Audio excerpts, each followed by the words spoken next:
watching a Fact TV presentation of the town of Swanzey.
open the meeting, Garrett. Scott will lead us in the Pledge of Allegiance.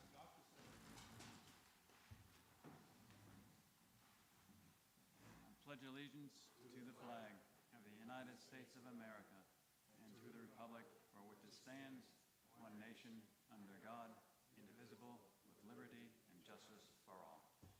Thank you, Scott. Nice job, Scott. Thanks. I practiced that. Did really good. Jimmy, you just gotta put your mic on. How do we do that? Don't even have anything listed. Lori, what do we have for minutes? No minutes? Make a motion to approve the consent agenda. Second? It's on. All in favor? Yes. Aye. Good, let it go. All right, public input. This is the first shot at us. We got a lot of time to fill. Art, how about you? Shot at us. No? Bring it on. Jessica, how you doing? Is this where we're asking questions about budget? No. Oh, Yeah. Yeah. You had plenty to say a few minutes ago, George. You want to have at it again? that was private. They absolutely were. I didn't hear a word. All right, do we have, is Joe here to talk? Sure. George, from Swanzey, I just want to thank the board for making that decision. I watched it online, I didn't make it. But it sounded like our input and the people who were heard. And I just thought that was great the way that went down. I know it wasn't an easy or a popular decision. For what it's worth, I appreciate it. Which decision, George? There've been many. With the grant, the Okay. grant. The community development block grant? Excuse me? The community development block grant? Yeah. Great, thank you. Anyone else? All right. Is Joe attending this part? No. 6:30. Okay. Yep. You want to, so what we're being asked to do is to authorize up to $5,000 for the installation of a new fire station sign. Is that correct? That's what I gather, yep. Okay. Yep. I think Joe, it wasn't in Gordon's contract, which is why it wasn't coming out of the project. Right. Yep. Okay. And the quote that we have should come in less than that. So I think the up to should be fine. Yep, the quote is, I think it was like 4,800 right on here. And then, but Gordon indicated that they'd be willing to install it at no charge, which would reduce Okay. $900, assuming we get the sign. Okay, so we Well, they're probably still wouldn't inside. need all of that. But we don't know when the sign's coming. So, Okay. no, their Assistant Chief, Deputy Chief Burke is checking into the timing for the sign, so it's wise to go with the up to, Okay. right? You So guys we're have going to approve up to 5,000. Right. Gotcha. All right? I move to authorize the withdrawal of up to $5,000 from the Swanzey Fire Tool and Equipment Non-Restricted Account for the purchase of installation of a sign for the new fire station. Second. Any further discussion? All in favor? Aye. What do we have for appointments? Seems like a rather lean schedule tonight. I think so. Seems like y'all are focused on something else and done well with it. Any old business to bring up? Administrative update. Well, You're going to hear all about it at 7 p.m. all right, second shot at public input. Give us something to talk about. Mike, you got something up your sleeve, don't you? Not right now. All right, then we'll recess until 7 o'clock. Wow. And Lori, We're all set, Garrett. Going home to take a nap. the other board members? You are watching a Fact TV presentation of the Town of Swanzey.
watching a Fact TV presentation of the town of Swanzey.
Thank you, Dan. There, that worked. I won't shut it off. Want to welcome you all here tonight.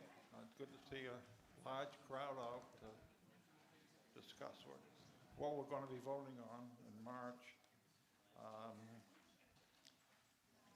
Those of you who don't know, I'm Bruce Tatro. I've been moderator here for a long time.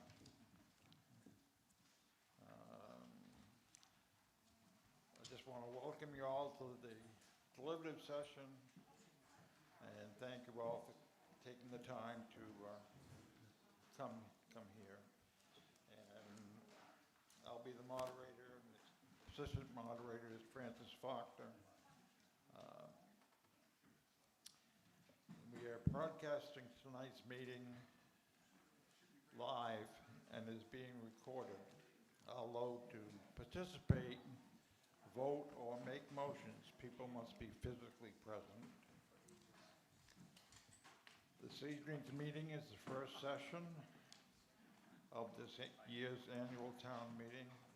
The purpose of this session is to determine the form of warrant articles that will be presented to voters at the polls on March 10th at the Monadnock Regional School District Gymnasium.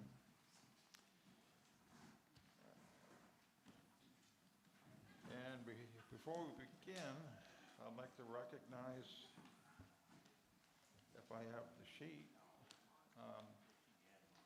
the town officials that are here. Do I have the list?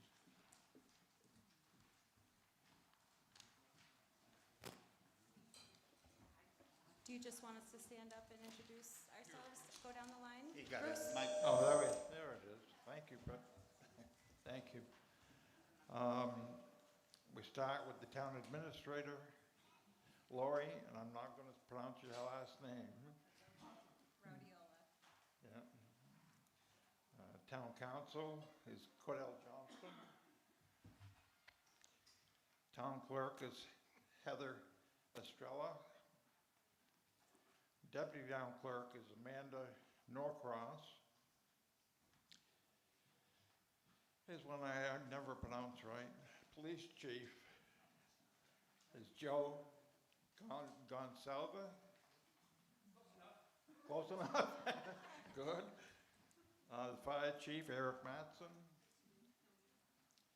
Public Works Director, Joe DeRusso. Solid Waste Manager, Josh Whipple. Is he here?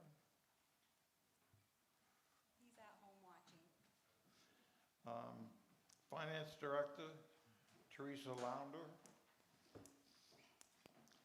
Tax Collector and Emergency Management Director, Kevin Westcott. Town Planner, Adam Paquette. Assistant Town Planner, Stefan Mayhew. It's right up there. There he is. Did I pronounce it right? Sure. What the heck? Call me anything except late for supper, right? Let's see. The Recreation Director is Ashley Crosby. Yes, she is. And I would ask for everyone to rise and we'll have the Pledge of Allegiance. Chief of Police will lead us. To the flag of the United States of America and to the republic for which it stands, one nation, under God, indivisible, with liberty and justice for all. Thank you, Chief.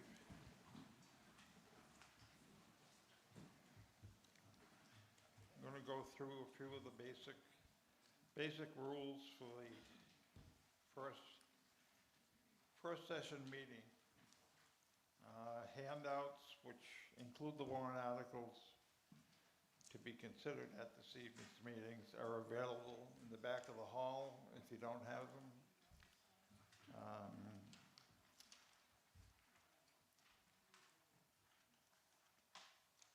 And everyone should treat each other with respect and kindness would be nice. And before asking a question or making a statement, please make your way to a microphone and identify yourself for the record. If you would like to speak next, please make your way up and line up behind the mic. Don't wait for the person that's at the mic to finish before you come up.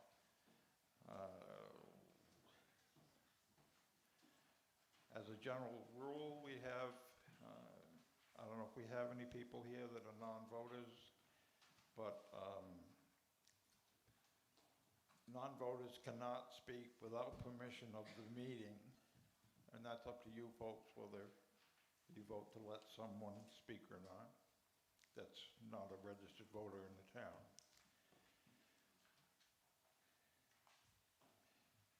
As at past meetings, the moderator will allow town staff to provide information or address questions which may arise during the course of the meeting. A running debate will not be allowed. Remarks and questions should go through the moderator. If during the meeting you disagree with the ruling of the moderator, you may request that the House be polled. This is the voters' meeting, it's your meeting, and the voters may overrule the moderator. With respect to motions for reconsideration, a motion to reconsider will be I don't know what that word is. In order to make a reconsideration motion, it needs to be made within 10 minutes of declaring the result of the original vote. We will be projecting the wording of each article and will forego reading them. When we get to an article, it will be projected on the screen, and I will ask for a motion and a second, and I will then open the floor for discussion or amendments. Any amendments to an article will need to be submitted to the moderator in writing, and amendments will be voted on one at a time. The amended article will be put on the projector and then will be debated and voted on. Additional discussion and amendments will then be allowed. When the voters are done with amendments and discussion, I will call for the vote and I will declare the results of the vote, and we will move forward to the next item of business. State law requires all articles on the warrant to be voted by official ballot, so motions to pass over or postpone indefinitely are beyond the authority of the first session and will be ruled out of order. Article 1 is the election of officers. Article 2 and 3 are zoning amendments, which do not need to be discussed tonight, but the board would like to offer time now to direct any questions they have about them to the planning board or planning director. Would anyone like to question? Mr. Moderator, just the select board would like to present certificates to a couple of Oh, committees. I'm sorry. If we may have a moment. Skipped right over that. No worries. All right. May we do so? All right. Recognize the Selectman Bill Hollister, who has some announcements to make.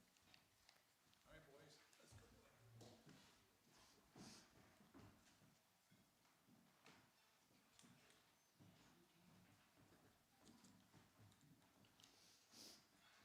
Before we do this, there's several people here who are on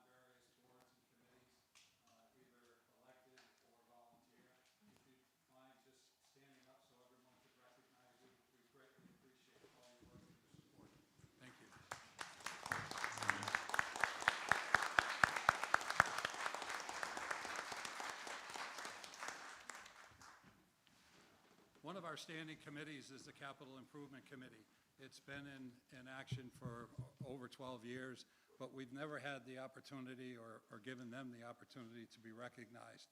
So tonight we would like to do that. We know that there are several members here and a few that were not able to attend. So it's only fitting that the first certificate we give is to Selectman Jimmy Tempesta. Thank you. Did you put that on top? How did you know? Good job. Got rid of me fast. I did, not yet. A second is the chairman, longtime chairman, Stephen Biddle. I don't think Stephen is here tonight, but for those of you who have served with him, you're in awe as much as I am and my colleagues with the work and effort that Steve puts in.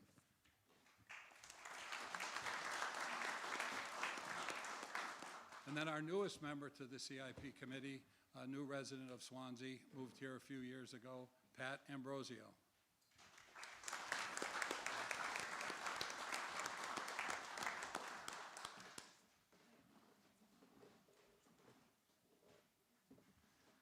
Vice chairman of the CIP committee, as well as a member of several others, and longtime volunteer for the town is Bruce Bohannon.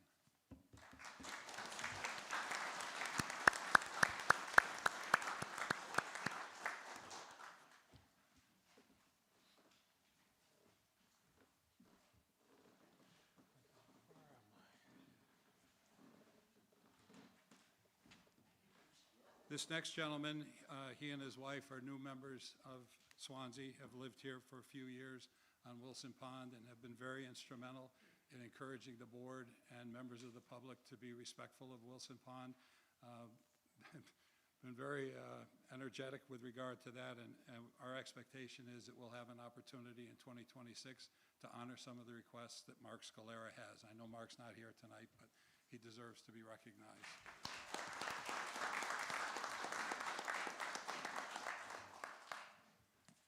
Another gentleman who has served on various committees and is currently a member of the planning board, vice chairman of that board, is Michael York.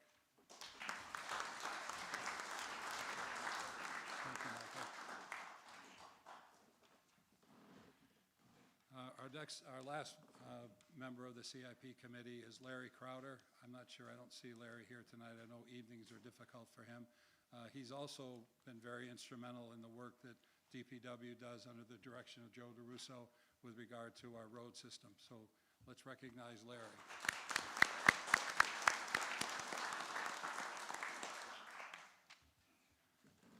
Last year, we appointed an ad hoc committee, fire station committee, under the chairmanship of Jay Ward. And you all know how successful that committee was because the building's almost done.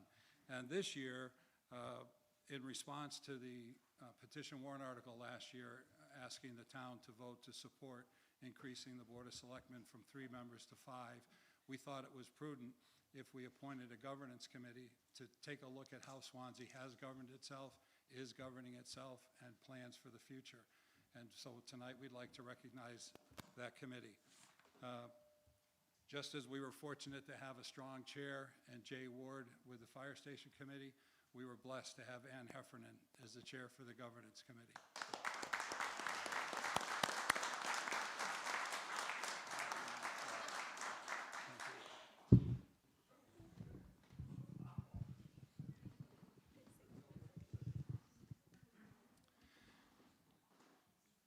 This gentleman I've been after for years. I met him when my wife and I owned a business called Lady of America, and his wife was one of our employees. Always very impressed by Eric, and this time Eric took us up, and Eric May became a member of the Governance Committee. Eric, I believe you're here. Welcome.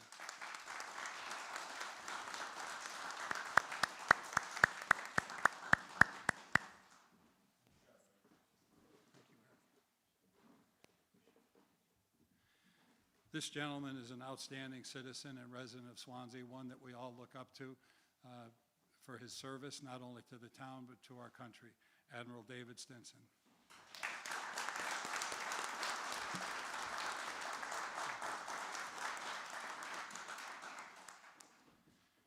And this gentleman you all know. This gentleman may as well have been born here, and he probably was, but he's been involved with the town for decades.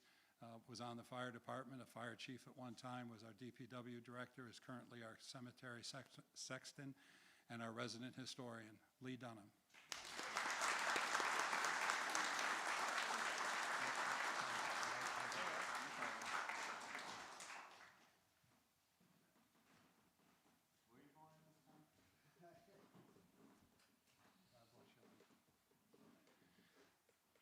I don't see this next gentleman here, but he became a good friend. He was one of our state reps back in the last decade, represented Swanzey very well. Ben Tilton worked on behalf of the town along with Jim McConnell and brought a voice to Concord that we had not had previously. Not that our other representatives didn't try, but both of these guys were like pit bulls, and they seriously did great work for us. Ben, are you here tonight? Well, if you get a chance to see him, Ben's done tremendous work for the town, and we hope he'll do more for us in the future.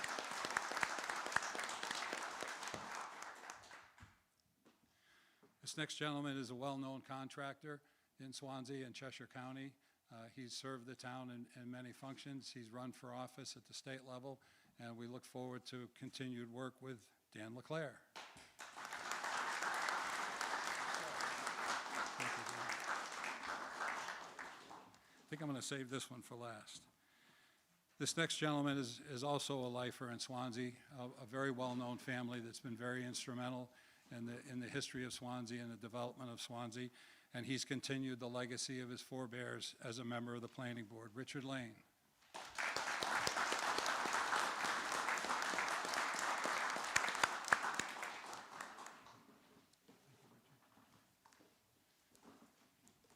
Someone else gets to stand up a second time.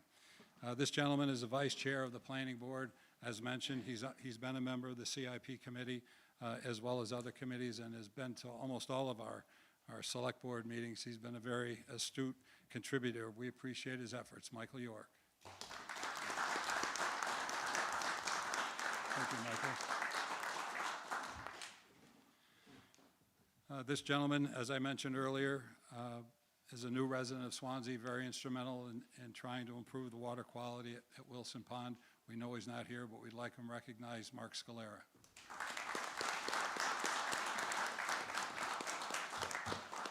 And this young lady is someone that I take great pride in. She's someone that I met with along with one of her colleagues a few years ago. They had some issues to discuss that they felt, and I believe then, and believe even more so now, were very instrumental and significant to the town of Swanzey. She's somebody who's become a good friend. Greatly appreciate her efforts. She's speaking out on behalf of the town on Facebook. You all know her, Jessica Ramsey Sanchez.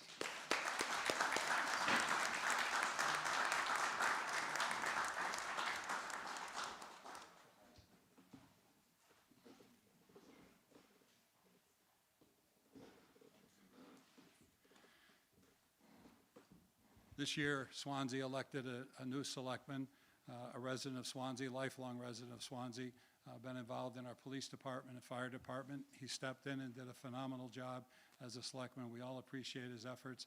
He was very supportive and helpful to Ann with regard to the governance committee. Mark LaBelle.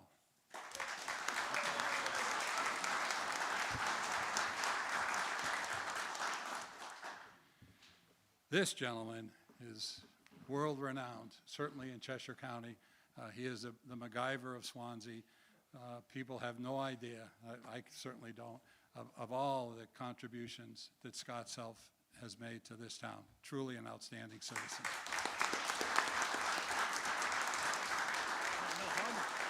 Oh, come on.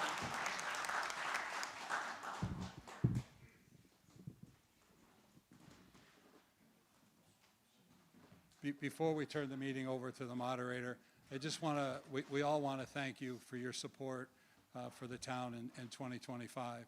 It's going to go down as one of the most historic years in the history of our town. It started with the vote last year for the fire station. After almost 10 years, we finally got it passed. It's on time, it's under budget, and it will be a tribute to all the work and the support that you all gave us. So thank you very much. This is long overdue.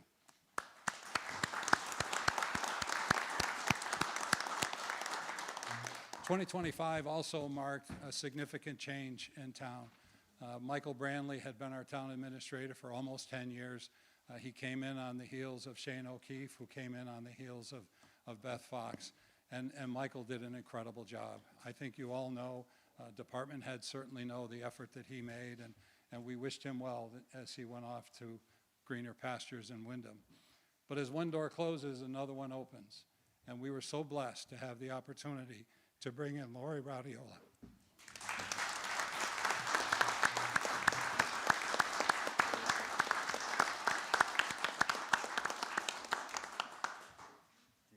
Oh, come on up here. I didn't know. Gonna get a little shake or a hug or something. Come on. You don't want to say a few words? Lori's just done an amazing job. She's brought a tenor to the position that we haven't had before. A level of experience. A level of enthusiasm that goes well beyond anything that most of us could have expected. Her experience and her growth and her knowledge is going to be a tremendous asset for the town of Swanzey. Lori, come on up. We'll do a redo.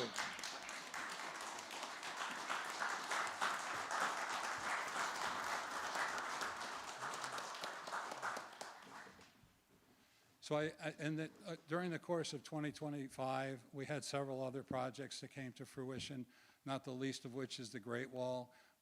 For those of you that know it, on South Road at the intersection of Flat Roof Mill Road. It was a long overdue project.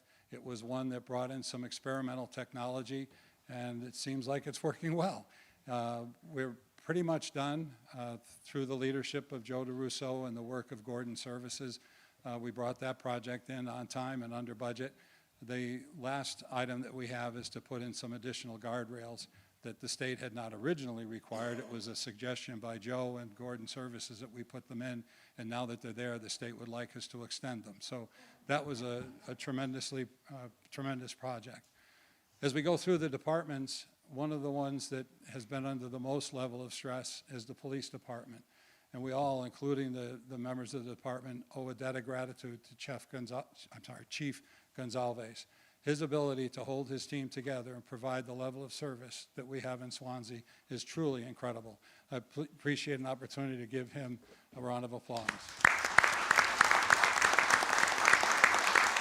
Good job, Chief. Not to be outdone was our fire department. We had, under the suggestion of Sly Karazinski 3 years ago, it was 2 years ago, it was Jim's first meeting. We brought together a team of leadership with Eric Mattson as our fire chief, Norm Scansey, Michael Burke as deputy chiefs, and Mick Sanchez as assistant chief. That team worked very well, and then this year, Norm Scantz decided to leave Swanzey and take a chief's position elsewhere. So the chief reassembled his committee, reassigned duties, and they continue to provide tremendous service to the town. They've almost doubled the participation and volunteers that we have, which is a tremendous accomplishment. As you all know, bringing in firefighters and police is a very challenging opportunity for communities, not just Swanzey, not just Keene, not just Cheshire County, but the state and the country. So, Chief, congratulations.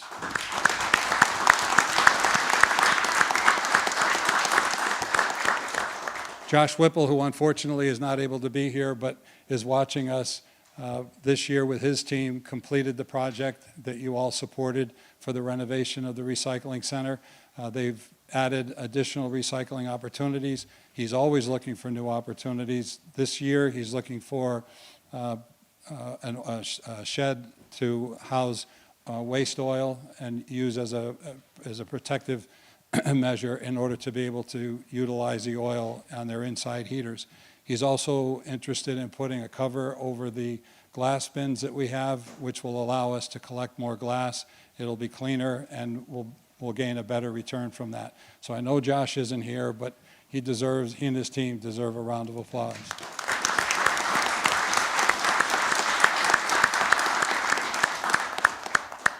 Yes. Our recreation director, Ashley Crosby, she and her cohort, Ashley Nash, have continued to grow the programs that many of our children have had the opportunity to participate in, and through their efforts, those programs are growing and expanding. In addition, she and her team have added special events. We have a Valentine's dance coming up Next Friday night, right next here, Friday, and we have a Winter Fest on March 1st. out at the Lane Fields. February 22nd. Right, and we will have an ice fishing derby this year. Yeah. So again, she's done tremendous work and deserves our recognition.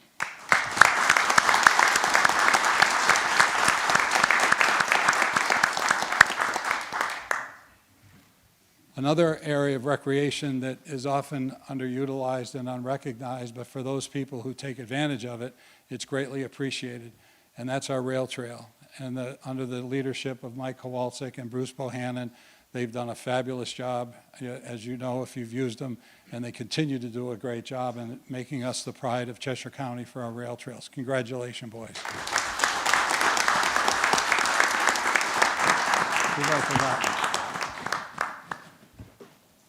Oh, code enforcement. We had Mike Jasmine as our code enforcement officer for almost 10 years. Mike decided to leave us at the end of 2024, and we were fortunate to bring in Chris Levy, who came with a wealth of experience from Texas. And from all I've heard and all the board has heard and our town administrator, he's been well received by residents and well received by developers and builders. We're very fortunate to have him, and I don't think Chris is here, but I'd like to recognize Chris.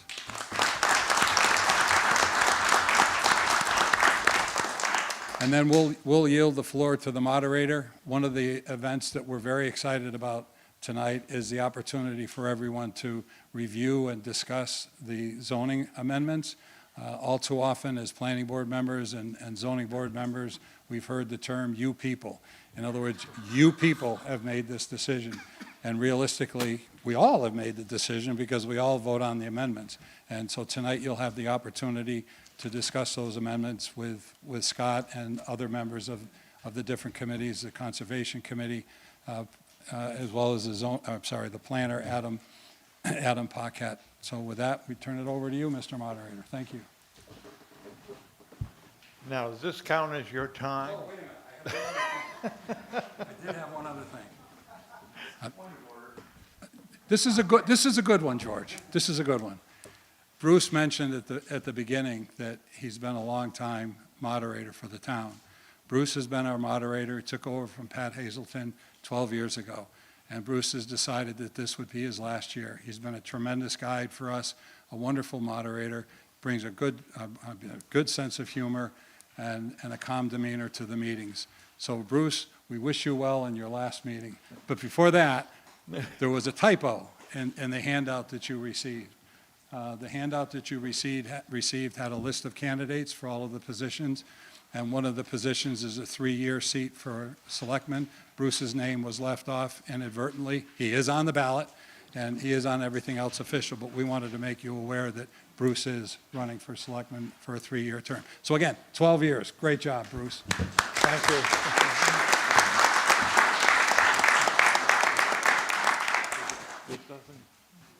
This doesn't count the time for the shortest meeting. Don't worry about it. We'll start the clock after the zoning amendment. There you go. All right. So we call the deliberative session to order. And Article 2 of the zoning amendments.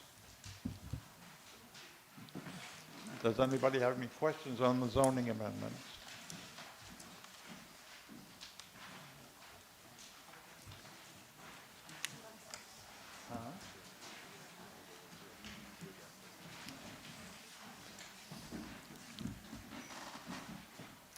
Seeing no discussion on the zoning amendments, that we will be voting as they're written on the ballot in March. Okay, Article, which one's this one, 4? 6? Try 4. We'll get there. 3? Ah. All right. What's that?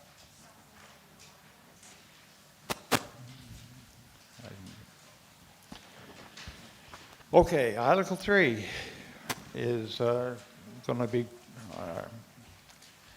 moved by Lori. I can start with that one. Yep. Make a motion to remove the article. Second. Motion has been made and seconded. Discussion on Article 3? So if we could just say a few things about that, and then? Yeah. Okay. So Article 3 proposes raising and appropriating a total of $1.2 million to design and construct, equip, and furnish a new public works facility on town-owned property located at 98 Pine Street. Of this amount, 150 would come from the Public Works Facility Expendable Trust Fund, and the remaining $1,050,000 would be funded through bond issue. The article authorizes the selectmen to manage the financing, seek federal and state aid, and all actions necessary to complete the project. A 3/5 ballot vote is required, and the selectmen do recommend this warrant article. We have a few slides up here. If we can just kind of go through them, I think that would be, we could be able to explain it a little bit. So this, let's see here. This is a facsimile of the proposed Public Works facility. It's a manufactured steel building and is approximately 12,000 square feet. We'll discuss more details in the following slides. This is a site plan of the location of the proposed Public Works facility in proximity to the current location. You can see it up there. The building would be built on the same property as the current Public Works building at 98 Pine Street, and the site plan was done by Fieldstone Land Consultants. So some of the challenges with the current facility, the plow trucks do not fit inside the current building with the plows on, requiring our DPW crew to install the plows oftentimes in the middle of a snowstorm, which can take up to an hour, delaying the response time to the roads. As you can see, equipment is stored outside in the elements, so it's exposure to snow, ice, and moisture, and it reduces the equipment lifespan and increases the maintenance needs for the department. As I mentioned, the increased staff time clearing the snow and ice. Crews must spend time clearing off vehicles before they can even begin plowing and or responding to storms. Weather-related delays slow down the department's ability to clear the roads quickly and safely. The current Public Works facility is aging and deteriorating and no longer meets the department's operational needs. The department has outgrown the building, resulting in equipment being stored outdoors and exposed to the elements of weather, which again increase staff time clearing snow and most importantly responding to the road conditions. Portions of the facility, including the restroom, are non-compliant, and the Board of Selectmen and Capital Improvement Committee do recommend addressing this critical infrastructure need now to improve the efficiency, safety, and compliance while helping to stabilize the tax rate by avoiding more costly emergency solutions in the future.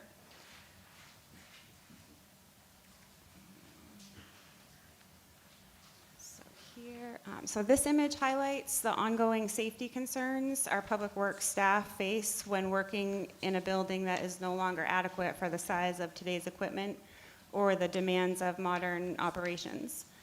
Limited space and aging infrastructure increase the risk of accidents and injuries. The current facility is inefficient and outdated, creating daily challenges for staff who must maneuver large vehicles and equipment in an environment not designed for them. This slows operations and reduces our ability to respond again to those to the roads and emergencies. I think we mentioned prior the exposure, to the temperature swings and the structural limitations, which results in increased maintenance costs and accelerated wear and tear. A modern facility would protect the town's investment and extend the equipment lifespan. So upgrading a new public works building addresses the long-term operational needs, helping the department work more efficiently and maintain vehicles properly and provide reliable services to our residents.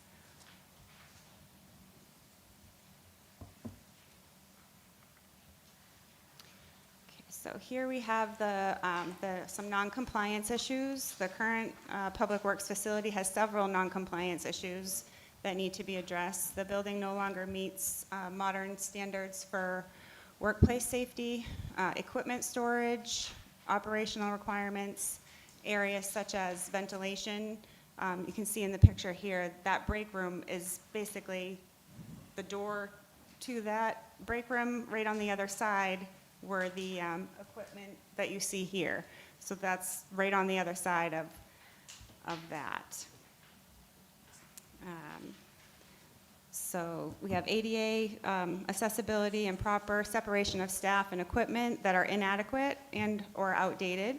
In addition, the facility does not comply with the recommended best practices for maintaining large municipal vehicles, which increases the risk both to staff and our equipment. These deficiencies highlight why replacement, not repair, is the most responsible long-term solution. Maybe one more, and then I'm going to turn it over to Joe and Jimmy here. But I think that the key takeaways here on this article, the current facility is unsafe and non-compliant.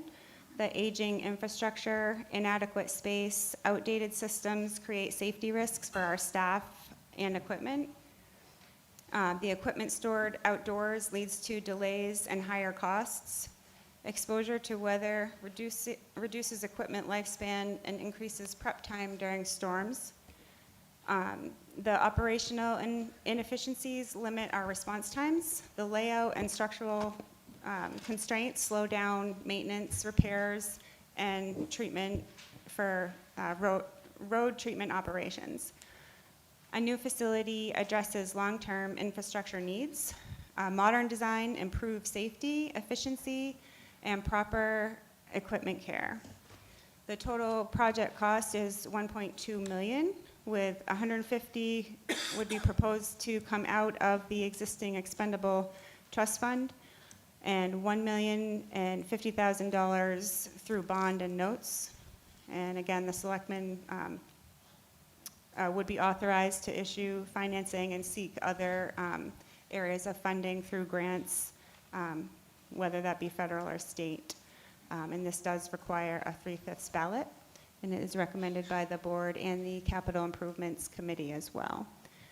And I'd just like to turn it over to Jimmy, if you have anything, or Joe, or if anybody wants to start asking questions. Joe, I'd just like to say a few words Yeah, about it. yeah. I've been selectman for 2 years now, and we all know all these departments are very important to our town. And sometimes I'm looking now at how our town is growing. Our town's growing, it feels like strength over here and weakness over here, meaning we're having a lot of population, a lot of people coming to our town, but I feel that we're getting weaker on the other side. We need to strengthen the foundation of our town, and I think these are steps to strengthen the foundation of our town. We did the fire station, and I've never thought I've seen that there was so much to this public works till I've hung around with Joe. And I spent quite a bit of time with Joe going to this and meeting these guys. And these guys, this crew that we have, we are so fortunate. I can't praise them enough, what they do in this town. They just don't plow the roads. They just don't mow the lawn. Anything that we need in this town, they come to our rescue. They go over and above. And I feel that they're a great group of guys, like a great carpenter, but with a small toolbox. If we don't allow Joe and his crew to have the right equipment and the right tools to do his job, that's on us. And I really feel strongly that everybody should think about this and the growth of our town, how important this building's gonna be. We have equipment, like Laurie said, that we bought brand new. We're gonna get more years out of it. Safety is the hugest thing. This last storm, I could not believe that the guys were out there in the wind and the darkness, hooking on plows outside in the wind, and they had to connect these plows because we can't put them, Joe can't put them on the night before. They have to be done outside. I mean, somebody could lose a finger, it's cold, they're hooking up cold hoses. You have a building like this, the storm is coming, Joe can be ready for it. He can have all his trucks lined up. Safety is huge. But we just gotta, I feel this town, we have to pull back the reins and we have to look at the foundation, these departments where we're weak. We have a police department that we need strength. We have every department we need strength in. I really think we gotta concentrate on the town. Even the town hall, all you town hall people in the town, they're straight out. But I'm not gonna get into all that because I wanna stay in the building, but this building vote is really, really important. I put this in the category of the water system that we passed up last year, because that, to me, was a disaster. We needed that, and we didn't do it. And I think because people weren't educated enough on that, and I don't wanna let this slip through. So I'm gonna push it strongly. I feel strongly about this. It's money that's gonna come back to us. It's gonna come back to us in a strong way. It's gonna give the crew the right tools to work with, and I just hope you guys leave here tonight, and if you believe what I just said, spread the word, and let's see if we can get this passed for the future of our town, because the roads and all this is so important to this town, the strength. So I want you all to understand what these guys do, and they need a new toolbox. So thank you for that. Thank you, Jimmy and Lori. Any further discussion on I'd the like to public speak to works? it, I'd like to speak to it a little bit too, moderator. Just to educate the people a little bit. So when Mike Brandley was here, we started looking at this. It was brought to my attention that CIP wanted to do something with the facility. We did research and work with the contractor that actually did the recycling center, and it just wasn't going to be cost effective to put an addition on and make upgrades to this building. And what I've learned from talking with other contractors and then a local Swanzey contractor that just built a steel building, that this was the most cost-effective way to go. It's not an elaborate building. It's a large steel building. It's going to have adequate office space. And then the big thing, like Jimmy was talking about with the crew, this last snowstorm, guys worked extensive hours with minimal breaks. And there's not even adequate room in there for everybody to eat lunch at the same time in the break room. The bathroom is deplorable. We put a new toilet bowl on recently, trying to make it a little more livable, but there's just no space. And then the big thing is keeping the equipment inside. We're very thankful with support of the select board and the CIP committee and the residents that we have some state-of-the-art equipment. We have great equipment at the highway department. We recently just took delivery of a new plow truck with a spreader. That's approximately $250,000. 2 years before, and this year as well, we took delivery of a new grader, which has to stay parked outside, and they really wear in the environment, the rubber, the hydraulic hoses. So unfortunately, that machine has to stay parked outside. With this new building, everything would be inside. And then the big takeaway too is the plow trucks. They need to, when we have a storm, we can't be dealing with trying to get them started or frozen up airlines. The trucks need to stay inside. And unfortunately, they cannot fit inside with the plows on them. So it's an approximate hour prep from the start of the storm, which often takes place in the snow.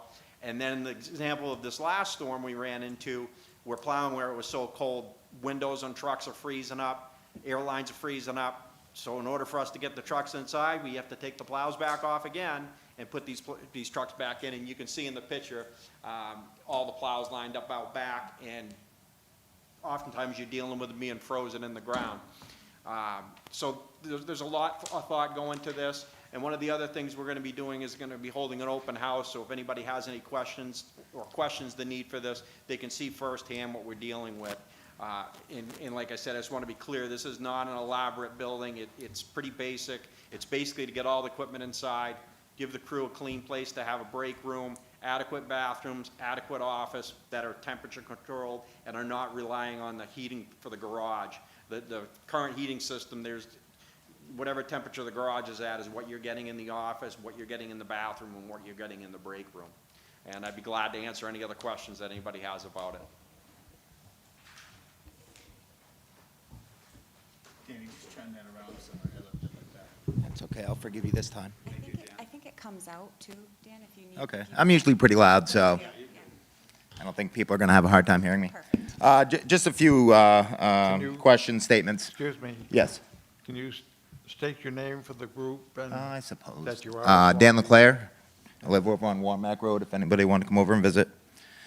$1.2 million just passing the fire station is a lot of money. And as Jimmy stated, there's a lot of, what's the word I'm looking for? There's a lot of needs in Swanzey. And, you know, a lot of the people that work for Swanzey, you know, are the foundation. But unfortunately, the foundation of the money Swanzey gets comes from the property owners. We've all seen our taxes go up quite a bit in the last year. We've seen house assessments go up with currently, and Bill can probably attest to this, the housing prices are starting to come down.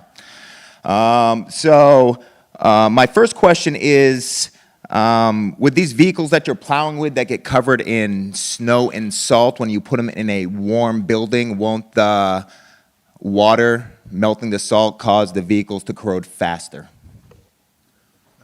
No, because we wash them on a regular basis when the weather allows. We have a current wash bay right now that is not functional because it's being used as storage, but it's not like we just put a plow truck covered with salt and leave it there. After almost every storm, when the weather allows, for example, today, we were doing maintenance, all the spreaders were being pulled out of the plow trucks, and they were all being washed away with the salt.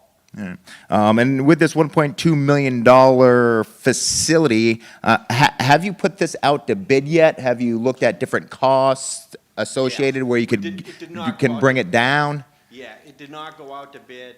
We've looked at a lot of different resources and the cost of it not using a general contractor, using a manufactured steel building that comes with a engineered design for snow loads, an engineered design for the foundation. If this project was to move forward, there'd be a bidding process for the concrete work, there'd be a bidding process for the installation of the building. Myself and DPW would do the majority of the site work. So that stuff would go through a bidding process, but it was too premature to put that out. We got some earmarks from different contractors to have an idea what certain segments were going to cost, and that's how we came up with the budget. Okay.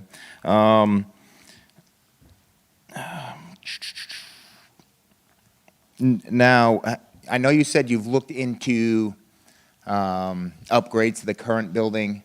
Is that something, and I know usually upgrades, I don't know how much you can upgrade the current building you have, is basically what I'm saying, but is this something where there's some equipment that can be stored, what I call a pole barn, but you know, you put up a building that has no walls that you can store equipment under that's out of the elements and try to save costs? I'm just looking ways to save money because unfortunately, looking at a lot of the stuff in here, I haven't seen anywhere where the town has tried to cut costs after our increase in taxes last year. And previously being on the school board, we had an issue last year where they tried to cut $3 million out of the budget. Luckily, that didn't happen, but the school board was smart enough to know this year that their operating budget is below the default budget. And unfortunately, I just don't see that with the town, seeing the rate of our taxes going up. So I'm just wondering if this is something, I know we need it, but is this something we need right now, or is this something we can need in a year or two so we can level out our tax base and try to bring in more businesses? Well, I'd say we need it. We're going to be able to, if it's not passed, we'll still be able to operate, but I still think it leaves us in the current position the building it is. And we, like I said, we have looked at cost cuts because the steel building's a lot less money than paying for an addition and an add-on to it. And like I said, I just need to stress, this is a bare-bone heated steel building for storage and the big focus on getting the break room and the offices. And like I said, I invite anybody to stop by to take a look at it for themselves. All right, thank you. Steve? Steve Russell, Katy Lane. Some of you may know my background, and that is I spent 12 years running the City of Keene fleet. Maintained all Bruce's equipment for 12 years. And if you know anything about diesel engines, they don't like cold weather at all. And they're very difficult to start, and they get a lot of no starts, and it just goes on and on. So getting that equipment indoors where it belongs, we've got probably a couple of $1 million worth of equipment in the Public Works Department. And I think it's very important that we build a building that adequately houses that equipment.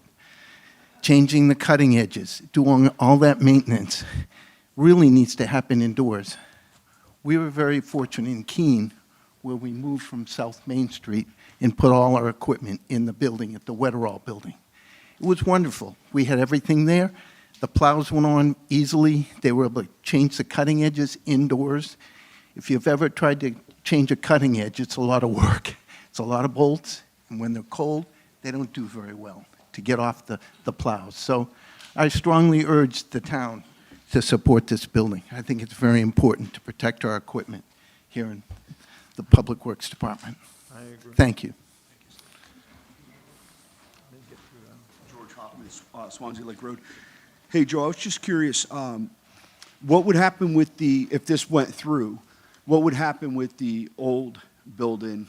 Are we going to maintain that and utilize that, or are we going to dismantle that? Yeah, no, that would be part of would store vehicles, it would still be a workshop. The new building would be just giving us Primary, enough space yeah. to put everything in. And I'm almost worried, it's like initially, I don't think the cost, in today's is, but the operation, the ongoing operational cost. How are we going to heat this? Are we insulating it? It'll be heated. And how are we going to heat this? Are we using oil or? It'll be oil, and then one of the things we're looking at, not with this, but in the future, it's gonna be set up for a solar array, so there's potential that Copy some of that. the energy is gonna come from solar, but as it stands right now, it'll be heated with oil, like we have right now. But this building will allow us to keep the temperature in the current building a lot lower than we do now, but it still would be a cost, the operational Do we have a cost. projection of what it would cost to heat that size building? I mean, it's gonna, I don't offhand. It'd be much more modern, and part of this would be a significant insulation package, not just a standard one for a steel building. That's one of the things we opted with, because it'll pay for itself in the future with the heating Copy of the that. building. thank you, yep. Selectman, I just want to say one thing. Danny did come up with some, I understand, Dan, about the tax. I understand. We're all hurting with the tax thing. And we're going to get 5 selectmen on this board next year, and we're going to put together a team on how we can do this. But my idea is, like you said, you mentioned it slightly, that we need to bring some business to this town, okay? But what I don't want to see happen, Danny, is what happened with the fire station. I don't want to see us 4 or 5 years from now trying to get a public works department, a building, and it's going to cost us more and more and more, and the building's going to get smaller, smaller, smaller. We know that this is inevitable, that we have to get a building for all our equipment. Now, whether we do it now, or we cost more in 4 years, or we hold off, somebody gets hurt, the trucks don't last longer, all I'm saying is I get what you're saying. You have a great point. We got to try to figure out how we're going to lower the taxes and have a strong town. And I'm thinking next year, with 5 selectmen on this board, if we put together a good, solid team, Danny, we're going to figure out how to get everybody's taxes down and have some big businesses come in, low impact on our town. I get it. This is a tough time to try to pull this off. But I'm looking at the future, Danny. I'm looking at trying to get this behind us. This is behind us now. Now we have that strength. We have a good public works. We have a fire station. All of this. So I did listen to what you have to say. You have some fantastic ideas, and it is tough for me to sit here as a selectman and say, let's spend $1.2 million. But I'm not thinking of tomorrow. I'm thinking of years down the line. I just don't want to see us bringing this up every year like we did the fire station and costing us more, just like we had. And this could be the same scenario. Let's stop that. Let's just get it done. That's how I feel. Thank you. Scott. I've had occasion to be down that Public Works Department several times throughout the years. Oh, sorry. I didn't see you back there. And anytime I'm down there, those trucks are packed in there like sardines. They're bumper to bumper. I was just down there a couple of weeks ago, and they're trying to do a brake job down there, and you're walking like this between the plow and the other truck there. It's got the brake parts sat on one of the plows there. There's not enough room down that department, and they definitely could use this building. Good investment. Alan Gross, 209 South Road. And I hear those trucks going by in the morning on a snowy day, and I say to myself, thank heavens you're doing that. Because if I have to travel in, knowing I'm on a safe, well-plowed road, it's going to is invaluable to me. So I just want to say, if this is going to help you be more efficient, more effective, and more safe, I'm all for it. Thank you. Anything further? Yes, sir. Good evening, everybody. My name's Rick Donovan. I moved to town in 2021. I am recently retired from a neighboring town here in southwest New Hampshire. We've had our struggles with our DPW, our fire, our police, and I'm here to stand up. These guys do an awesome job. And trust me, we've all worked together trying to get through the storms, pulling DPW trucks back, police cruisers, fire trucks, trying to get through when we all need them in an emergency. I support all three of these departments as well as other public safety departments. And I feel that we keep pushing things off as the town I come from did. And right now they are feeling the struggles right now of trying to put these facilities in place and give our guys a place to work. And the town I'm from, I watched the DPW guys putting plows on, trying to fix these trucks in inadequate places of storage to do it. So, Joe, I support you and your crew. Chief Mattson, and I'm sorry, I don't know the last name of the police chief, but I'll be here to support these guys. I come from 25 years of experience as a director of public and life safety. So I'm not just up here just trying to fill you with a bunch of stuff. Yes, we're all concerned with taxes, but we keep pushing this off in a fast-growing area that we all are in southwest New Hampshire. It's just going to escalate the cost. Thank you. Anything further?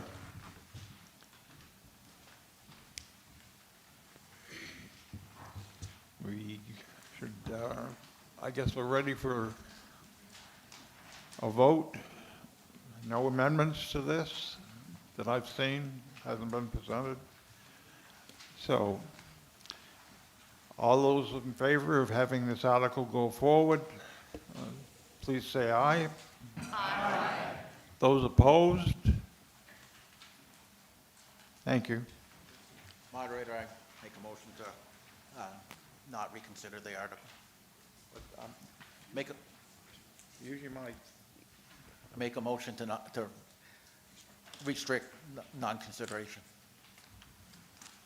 We have a motion to restrict further discussion or moderation of this article, which is in line. Do I have a second to the motion? You have a second?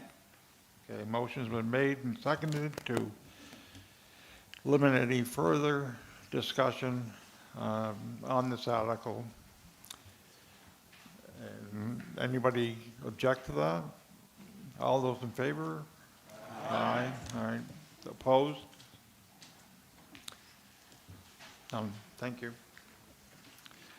Okay. Let's see. We can go Article 4. Selectman Hutwalker would Make a motion to move the Article 4. Second? Thank you, Mr. Moderator.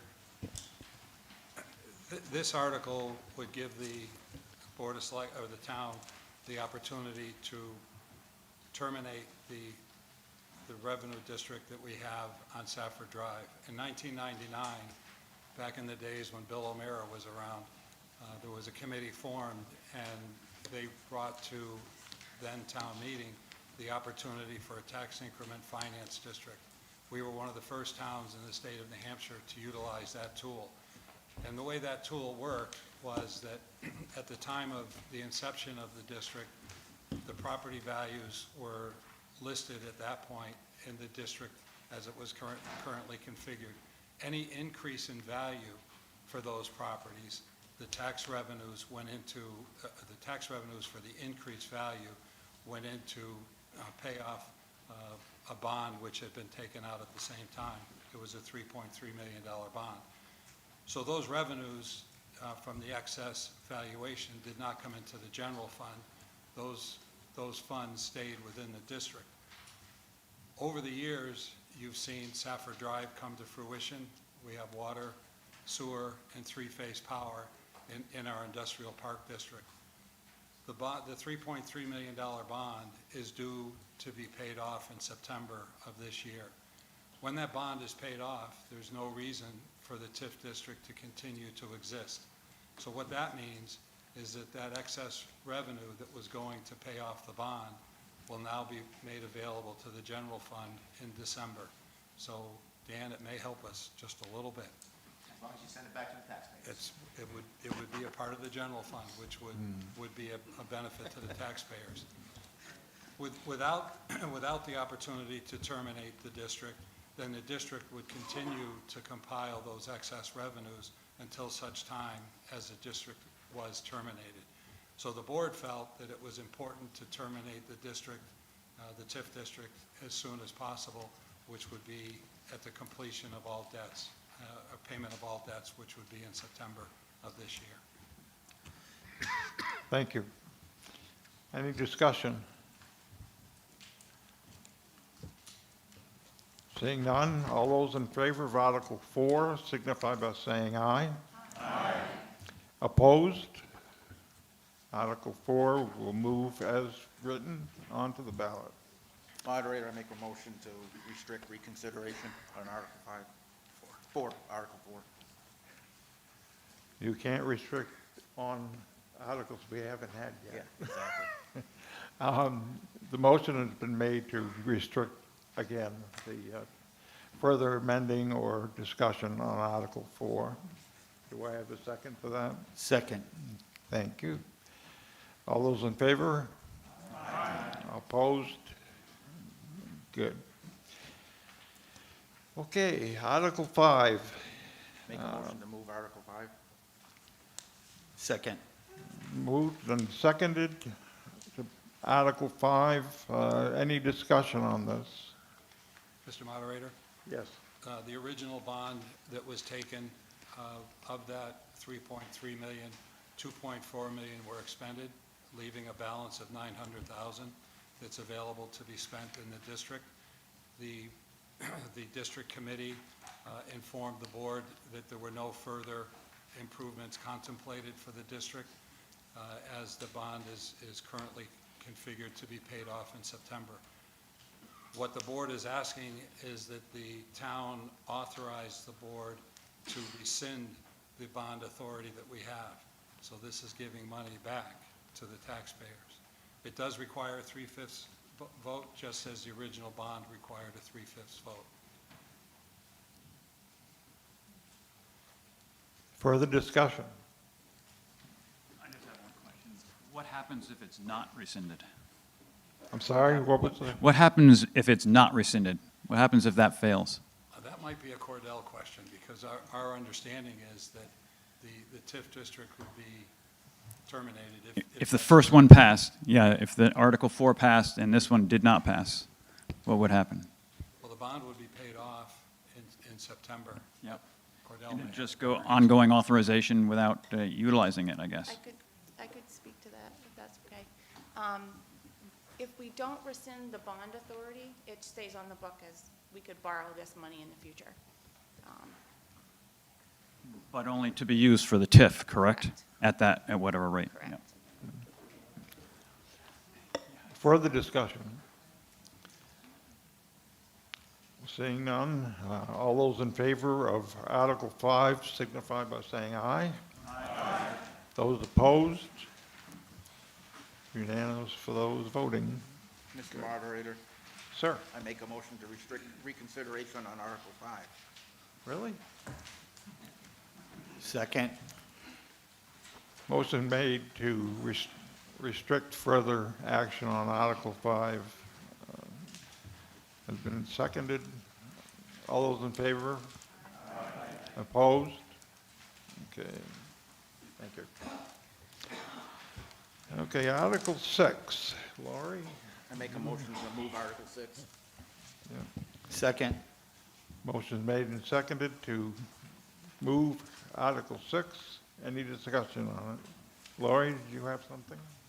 All right, yep, I can speak to that. So I just wanted to put a slide up here before we move to the actual article, just so you have an understanding of where your property taxes are going. So the blue portion there up on the screen, every time you're making your tax payments, that's the portion that is going to the town for all of the essential town services. So it's important to remember that portion of the tax rate supports everything from public safety to public works, administration, parks, facilities, community services, and that encompasses about 28% of your tax bill. I think understanding the breakdown helps explain why the operating budget matters, because even small changes in the service needs, staffing, infrastructure can affect how we allocate these funds. So our goal is always to balance maintaining high-quality services with being responsible stewards of taxpayer dollars. And again, the blue portion is representing the budget that we're going to speak to right now. Further discussion? Oh, I have a little bit more to go through. So this article covers the town's proposed operating budget for 2026. The amount shown here is $8,939,036, represents the funding needed to maintain all day-to-day municipal services, excluding any warrant articles that we'll be speaking to tonight. If the proposed budget is not approved, the town would fall back to the default budget, which is $8,891,785, which is slightly lower, but still reflects legally required adjustments based on prior commitments. The operating budget supports every essential function of local government, public safety, public works, administration, all of the services. This article ensures that we can continue providing that level of service to the residents that they expect from us while staying within responsible financial parameters. The selectmen and department heads have worked diligently and collaboratively and recommend this budget, recognizing it is a balanced approach that meets service needs while minimizing impact on the taxpayers. I'm just going to go through here. So in comparing the proposed 2026 budget to last year and the default budget for 2026, the narrow gap between the proposed and default budgets highlights that more increases were driven by fixed or unavoidable costs. The fiscal year 2026 budget is $8,939,036, which is about $47,000 over the default. The 2026 proposed budget is, or that total amount is $569,036 over 2025, which is a 6.8% increase. However, it is important to note that the default is already at a 6.23 increase. So in order to mitigate the impact on taxpayers, the proposed budget intentionally includes partial year funding or half-year appropriations for certain vacant positions. This approach reflects the realistic expectation that these positions cannot be filled mid-year while still preserving the necessary salary and benefit required by law or contract. So some of the key factors influencing the 2026 operating budget. Whoops, hold on one sec here. The budget reflects several cost increases driven by economic conditions, contractual obligations, service demands. Major drivers include personnel costs. Adjustments to wages and staffing levels continue to be a significant component for the overall budget. The rising employee benefit costs, healthcare increased by 6.7%, dental is up by 4%, reflecting statewide upward trends. That seems to be the trend for the whole state. Insurance premiums, property and liabilities up 26.32%, impacting general operating costs as well.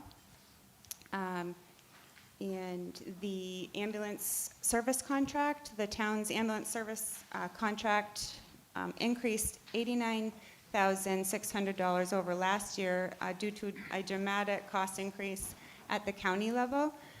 The cost went from $75,000 in the 2025 budget to $211,618 in 2026. So to offset this, the town is applying $47,000 from the ambulance expendable trust fund. I believe the voters put money in there last year. So the $47,000 will come from the ambulance expendable trust fund, reducing the direct budget impact there. So that is pretty much what the key drivers are. Moving on. So All the, set? one more slide, sorry, Bruce. So from a fiscal management perspective, the 2026 proposed budget reflects a disciplined and deliberate approach to balancing service delivery with taxpayer impact. Some of the key observations are meaningful reductions from initial requests. The reduction, so at the beginning of the budget season, you know, the department heads put their budgets together and everything comes in. It came in at an 11% increase over last year. So again, collaboratively and diligently, the board and department heads worked together to bring that down and brought us to, you know, $47,000 over the default, which reflects prudent planning and a clear intent to minimize the tax burden while remaining compliant with all of our statutory and contractual requirements. And the use of strategic staffing assumptions, this is where I was mentioning, you know, half your funding on some of the vacant positions. It's a reasonable and transparent budgeting strategy that acknowledges the current labor market constraints while preserving the long-term staffing capacity. And the remaining increases are largely driven by costs outside of the board's direct control, including wages, benefits, and other mandated expenses.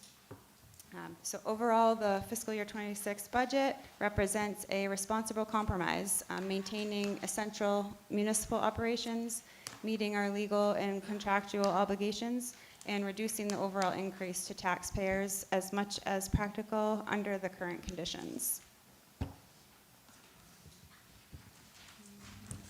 Thank you. Any further discussion? Yes. I've got a couple questions, Dan LeClaire, just because out of some of it might be ignorance of me just not knowing. So our county rate of 11%, none of the EMT services from Cheshire Ambulance, our taxes don't go to any of that? The town pays for all of the EMT services from Cheshire Ambulance? No, we're contracted with Cheshire Ambulance to provide service, but individuals who are using the service, they have charge as well. But this gives us service with Cheshire EMS. Right, yeah, they charge us the $211,618. Actually, it's a little more complicated than that. We work on a fiscal year, January through December. Okay. Budget. The contract with Cheshire EMS is a July through June. All right. So the full impact is going from 75,000 to 340,000. Okay. On an annual basis, but for 2026, it's 211,000. All 2 to right. 3 years ago, Sly Karazinski made a recommendation that the board followed, and we knew that this increase was coming based on the experience we had when we first engaged Yep. Cheshire EMS, because Cheshire EMS kept us at a rate very similar to Deluzio for the first year, and then the second year went from roughly 38,000 to 54-ish thousand, and then the last year was 75. But we knew from the process, their competitors were coming in at 350 or better. Right. So we knew that this year was going to come in at 340, 350. So what his recommendation was that we create this expendable trust and put money in there, which we've done for the last few years, and use some of that money to offset the cost, so it's not as Right. impactful as it might otherwise be. Now, is this, we negotiate this contract every year? Or every fiscal year, or however, whatever year you're on? We don't really get to negotiate, They just tell you what it is? pretty much. Um, So there would be a competitive process, so there would be other opportunities. So- There would so- be opportunities for other vendors. So I guess my next question would be, since we're building a brand-new fire station, what is the cost to have EMT services where we can actually charge insurances and stuff and actually get money back? So we're keeping people in Swanzey employed, having our own services, but also providing a service that might create revenue. Well, the quote I was given by the county administrator in a conversation was that for every ambulance, you can consider it being $1 million. So I said, oh, that's keen. So Swansey's probably 500 to 600,000. Right. We would need at least 2 ambulances and potentially a third as backup in case one of the ambulances went down. So Yep. we'd be looking at substantially more money. So the big question is, how much do you collect? Right. And those numbers, when you look at them, you need only look at other communities, Troy, Fitzwilliam, Winchester, which are struggling to maintain their services because being reimbursed is a challenge, whether it be from insurance or directly from the patient themselves. Yeah. And my next question, because unfortunately, I was part of, had to call an ambulance for a friend of mine a number of months back, and it seems like the Swansea Fire Department showed up first. Is that normal, that firefighter EMT shows up first? Yes, we first respond. Okay. Yep. So we're going there anyway, right? So that's still costing us money. I'm just trying to put this all together and think of ways to cut costs, that's all. One of the dilemmas that we faced in 2020 was the prospect of actually purchasing an ambulance for the town, because prior to that, we didn't have one. And I remember Sly and I discussing it, and those were the days when the governor was bringing cots into the gymnasium at Keene State College, and the city of Keene told Deluzio they wouldn't back up Deluzio, and Deluzio told Keene they wouldn't back up Keene. Everybody was in just a state of emergency. Right. We had the opportunity to purchase an ambulance for $54,000 at that point. Michael Brantley, the then administrator, indicated that he would be applying for COVID funds with the expectation that that money would be reimbursed, which it was in September of that year. So that ambulance essentially came to us at no cost, but it did provide a service should there be an opportunity for Deluzio to be somewhere else. Right. Over the years, there's been discussion of whether we should keep that ambulance or sell it. And there has been opportunities where previous fire chiefs have recommended the purchase of an additional ambulance, which the board has denied because we have service with Cheshire EMS. So that is something that concept is being discussed with the fire department leadership team, whether we stay with that ambulance or not. One ambulance can't service all of Swansea. Yeah, So I understand. I was just hoping, I didn't know if this is something that you guys thought of, putting together some type of study team or another committee to study the year over year. Oh, it's not topic, it's right in here, it's part of the budget. Back in 2015, 2016, when Chief Scantz was the fire chief, he was sounding the alarm then. And I remember a conversation with the chief, Mark Howard from Keene, saying that Swansea really needs to pay attention to the chief. Yeah. So since then, the board has asked subsequent chiefs to put that type of a study together.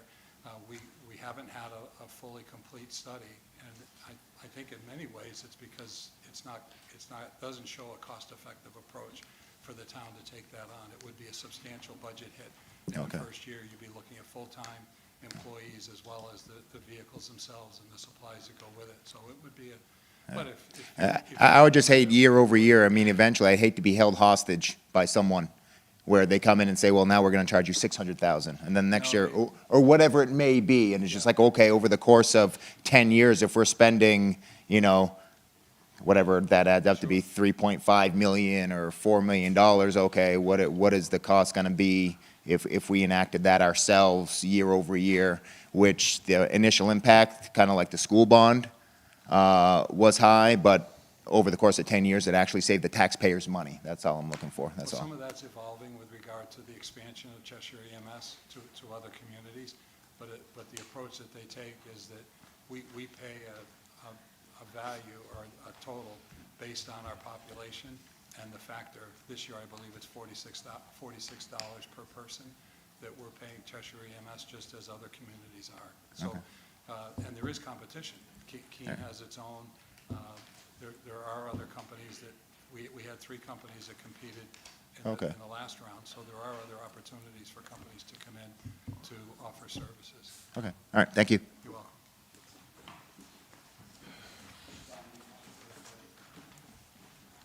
Jay Ward, 16 Houghton Point.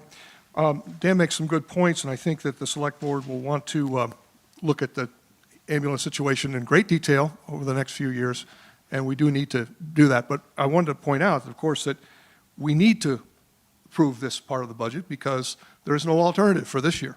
So there may be something that we do in the future, but we can't do anything now. We have to pay for ambulance for the coming year.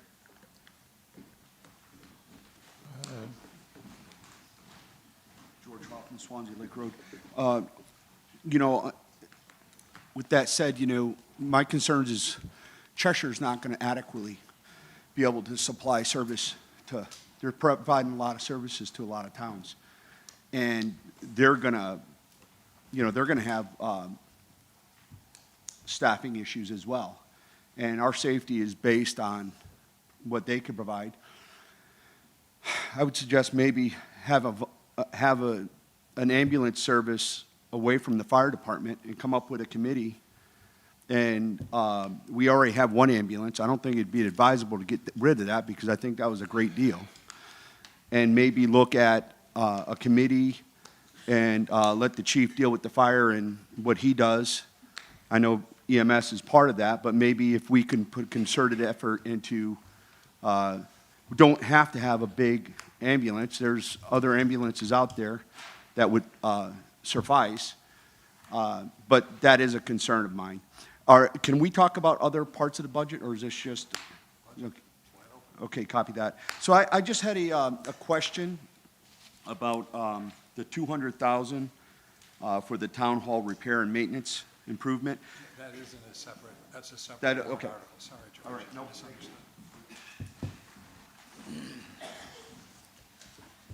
Anyone else?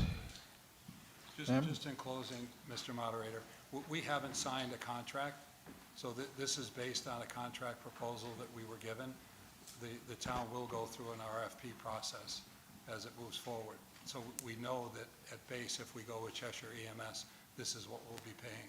If someone comes in with a better service and lower cost, then they would have the opportunity to present to the town. And that would be a decision for the board to make at that point.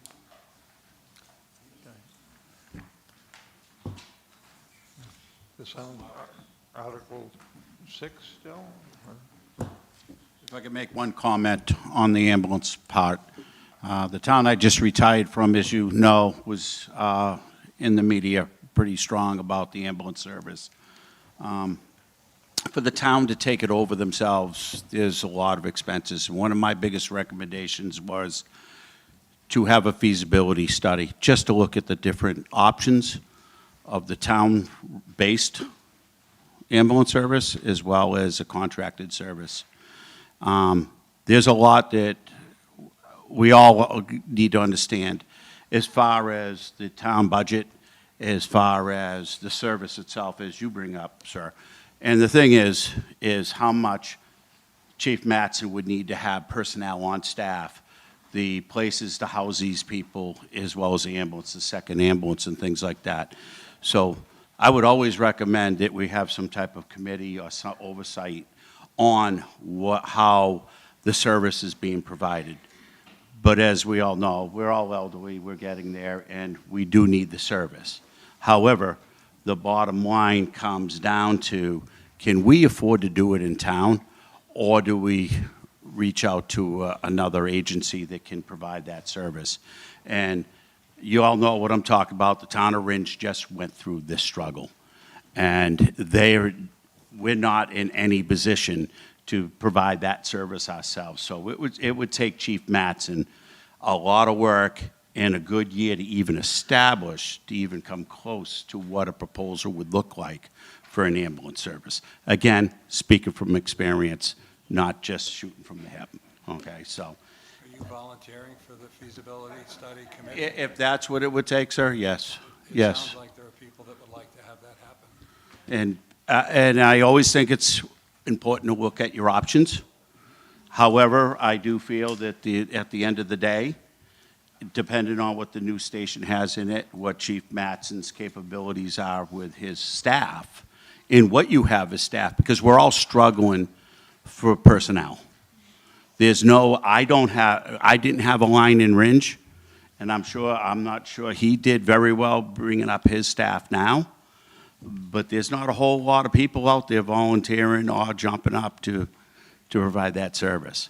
So I caution that we move into it slowly, but we looked at Cheshire EMS over there as well. We luckily saved the contract that we had with the Jaffrey Ringe Ambulance Service, which was a huge bargain. They're not going to come over here, of course. However, you look around and you see what the prices of some of the services, it's up there. It's very astronomical, so, thank you. I'd like to make a comment, if I may. Bill mentioned that Norm Scancy put together a proposal for an ambulance service. I worked with him on that proposal. We looked solely at personnel costs for a 3-member ambulance crew, 24 hours a day, 7 days a week. Their wages alone were over $1.2 million. And that was over 10 years ago.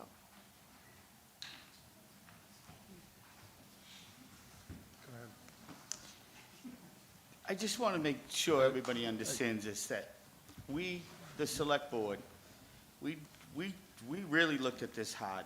I mean, we sat with every department head countless times, and they all can see that. We looked for every cut that we possibly could do. Unfortunately, when you really look at this, there is no room. And I might sound kind of funny because I'm pushing $1.2 million building, and on the other hand, I'm saying we're trying to cut.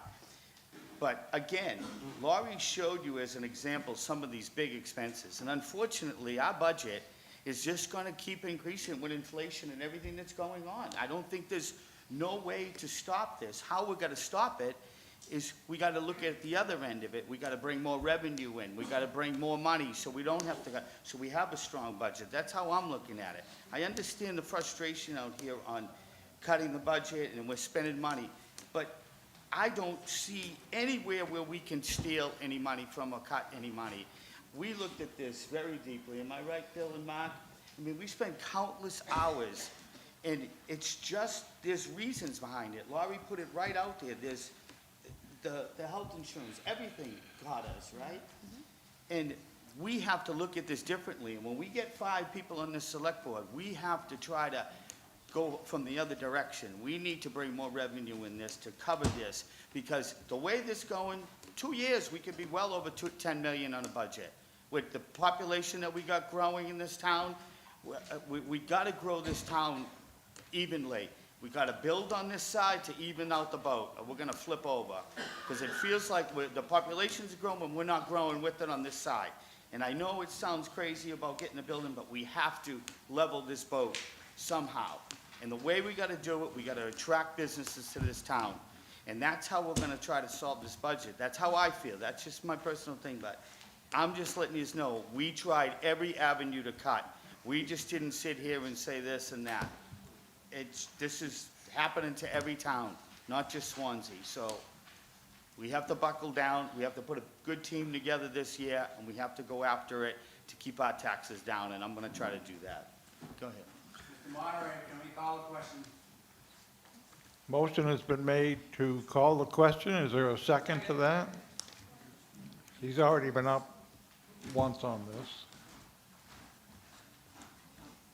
Is there a second to the motion to call the question? Second. Who seconded that? Just so. Who called the, What's who your called name? the question? I did. Bruce Bohannon, I called the question. Okay. And who seconded? What's your name? Bob, Bob. last name? Heather just needs it for the minutes, that's all. Thank you. He said Bob Newell. Okay. So we've got to move the question. All those in favor? Aye. Opposed? Thank you. Mr. All right, Moderator. so now we've got to vote on the Mr. actual Moderator. article. I make a motion to, not yet. Okay. So we're back to Article 6. The question's been called, so all those in favor of Article 6 signify by saying aye. Aye. Those opposed? Thank you. Mr. Moderator, I make a motion to restrict reconsideration on Article 6. Second. Thank you. Article 6, it's the same article, is to limit the further discussion or changes to that article.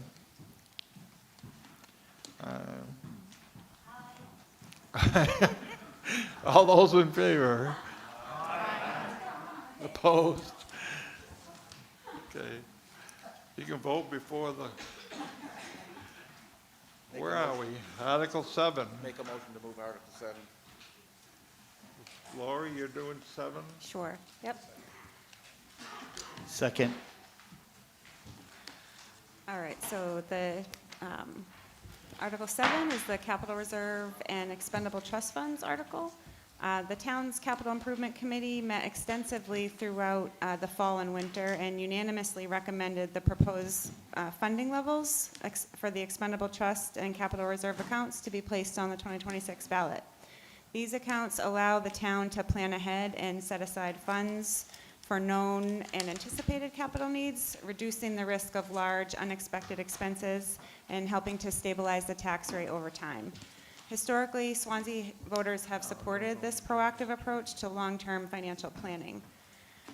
Key items including funding for property revaluations, which are required by the state every 5 years to ensure fair and equitable assessments. The next reval is projected to cost about $120,000 or more in 2029. This appropriation continues to build towards that obligation. Funding also is requested for town hall repairs and maintenance with a $200,000 allocation there representing phase 1 of a planned improvements to town hall.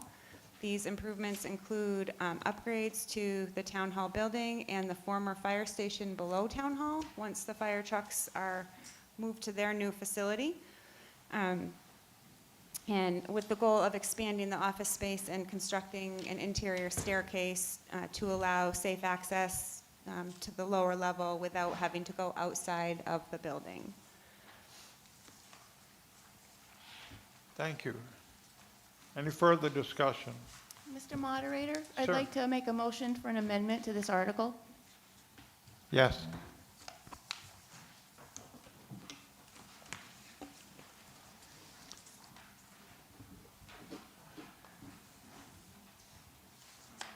This is simply a housekeeping issue. We realized after the warrant was posted that the Mount Caesar Union Library is an expendable trust fund and not a capital reserve fund. So my motion to make the amendment is to move Mount Caesar to the correct column. I'll second the motion. So,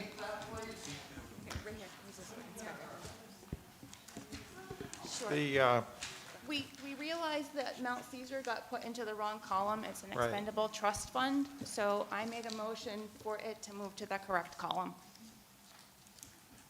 we're just moving Mount Caesar Library to the expendable trust side instead of the capital reserve side. Correct.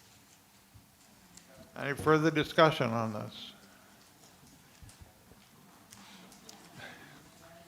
Dan LeClaire. I'm just wondering, this $200,000 for the town hall. We've done extensive work to the town hall. Dan, this is on the amendment. Oh, is it? Oh, sorry. Okay. Further discussion? Sit on your hands. Seeing none, all those in favor of the amendment to just move Mount Caesar Union Library to expendable trust from capital reserve? Aye. Any opposed? No. Okay, back to the original article, which you haven't run out of words yet. Let's see, where am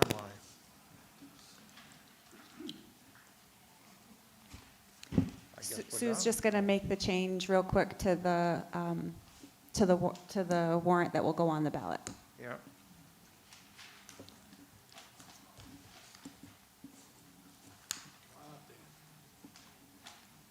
Are we, any? Okay, now I can talk again? Sorry, I tend to talk a lot. So the repairs to the town hall, I know there's been extensive repairs. We just redid the roof, the walkways, we put that wall inside. I don't know what else. Once again, I'm asking, is this $200,000 necessary? I mean, is this something that we need right away, considering the fire department hasn't moved yet? I mean, is this something that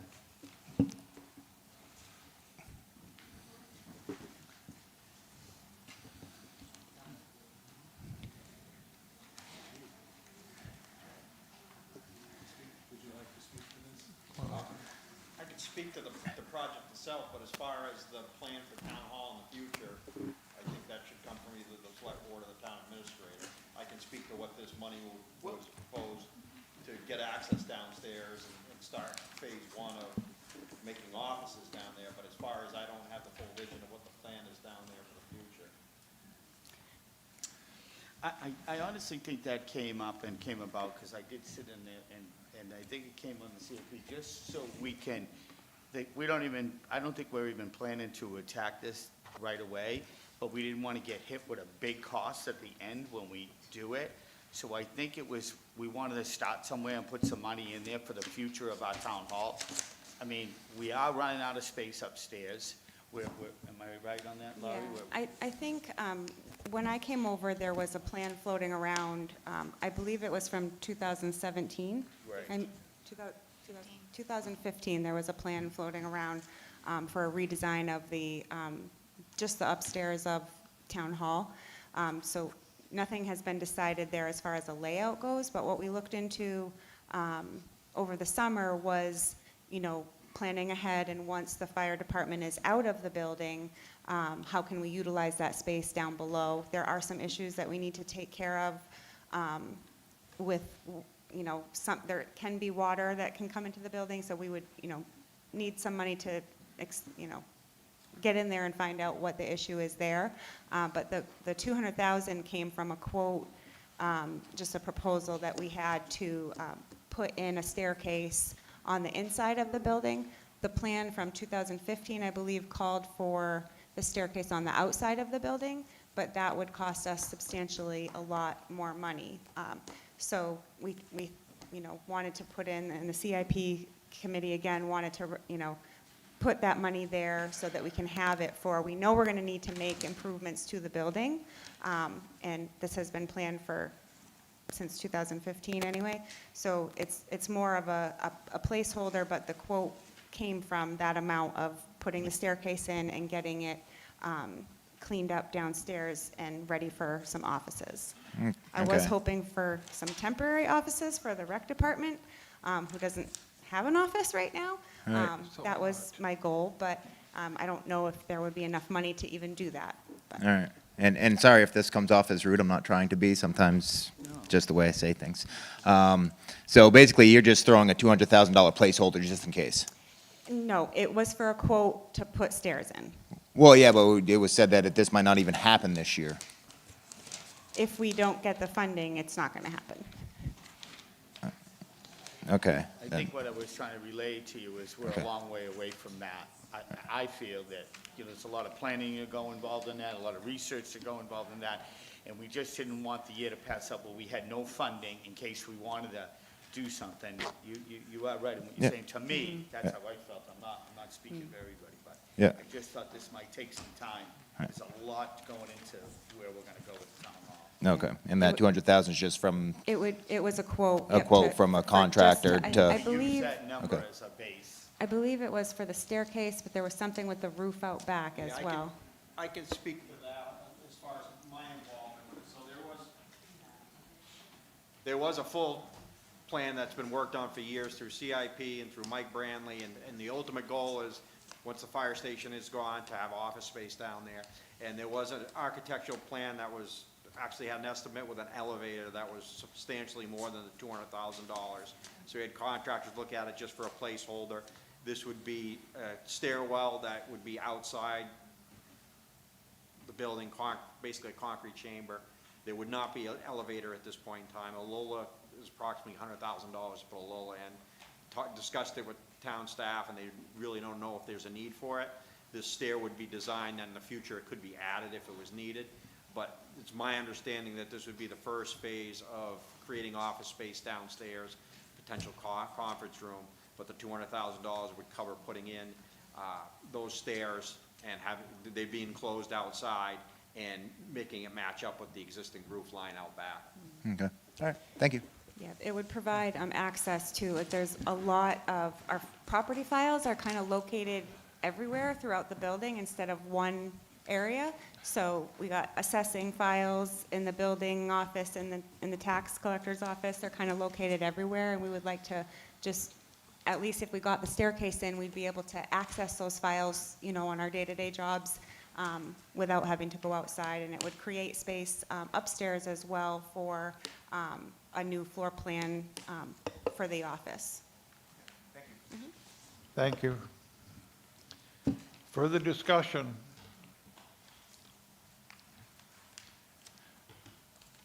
Seeing none, all those in favor of Article 7 as amended? Can I jump in? What? May I jump in? Someone over here said yes, so I guess you can. Thank you. Jennifer Carroll, Summer Street. I would like to suggest that we consider amending the Grange Hall amount, increasing it by $2,500, which would make it $10,000. I say that because it is a historic structure that has deferred maintenance and need, but also the Grange Hall was recently recognized by the New Hampshire Preservation Alliance as one of the 7 most important historic structures in our state to save. And I think while we have that recognition, and while the Preservation Society and the town may be looking at grants to get that work done, bumping it to $10,000 will make those grant applications a little more advantageous. We have an advantage over other towns that are trying to do historic preservation work as well.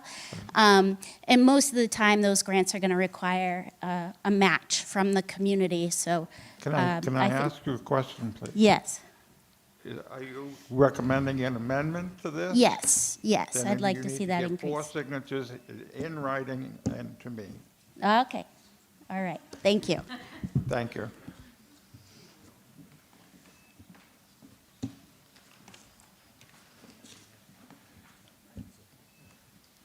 Anything else on this amendment or this article?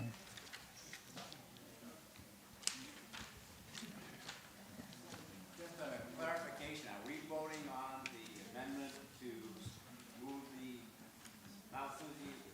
We're not. We already voted on that. Oh.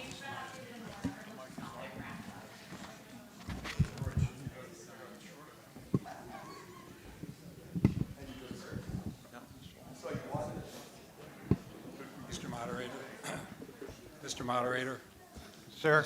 Mr. Moderator, just with regard to the proposed amendment, people should know that we currently have 21,000. 41. I'm sorry, 41,000 in the Grange capital reserve. So this 2,500 would increase the 41,000. Yeah, I haven't seen any amendment yet, so. Okay. I just had a question. I saw the chief had to leave, but in regards to the new cruiser, can anyone speak to that? You know, it seems like we're having personnel issues. It seems like I just don't know what the need is for a cruiser right now, if anyone could just help me understand that. The money allocated in here is going towards the purchase for future cruisers. It's basically a savings, you know, so when they need the cruiser, they can have the money available. Is Chief gone? He left? Okay, shoot. Yeah, I know he does have a schedule, a rotation schedule for all the cruisers going through that.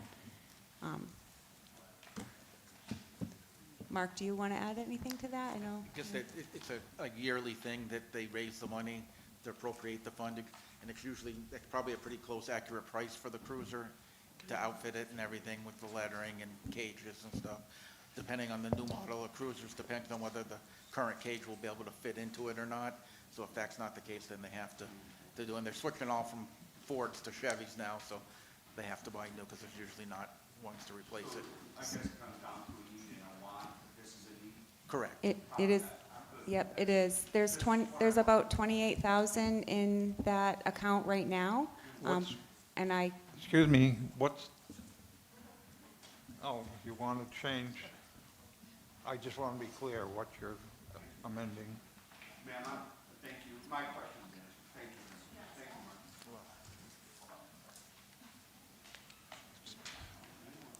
So, I have an amendment to Article 7 that the Goldenrod Grain Hall funding or expendable trust, capital reserve fund actually, to go from $7,500 to $19,000. 10,000. What's that?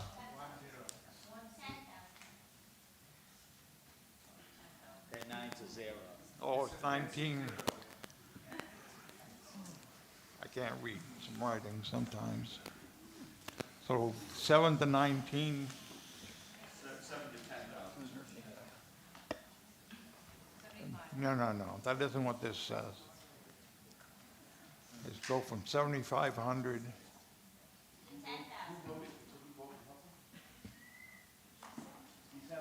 I have a 19000 figure that's on this.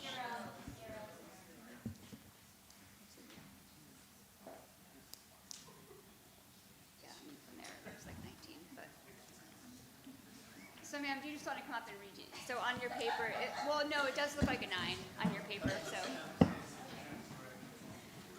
That's why I asked. You don't want $190,000 for the... Well, that's a comma. So that's supposed to be 10,000.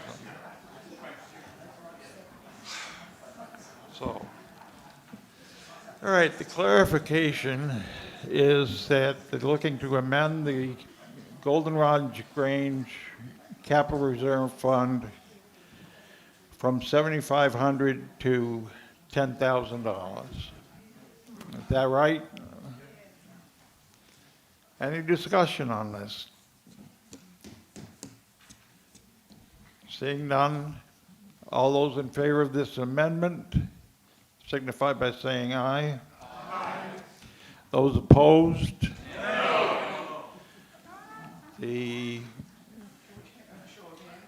No. I don't think we need a show of hands. That's only when the moderator has a question whether it passed or not, and it did not pass. Show of hands then. No. Oh, come on.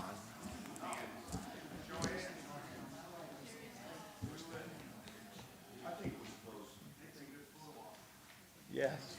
Cordell's with that? Okay, get out your cards.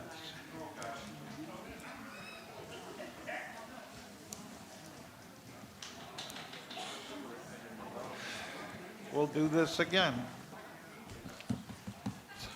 So all those in favor of changing the capital reserve fund number from $7,500 to $10,000, raise your cards.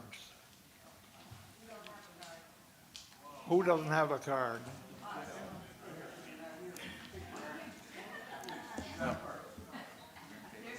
If you don't have a card, you didn't register to vote? Did you check? Well, I know, but you have to check in order to get a card. Oh, no. Your card is your card. Don't shift them around, because that would negate the whole purpose.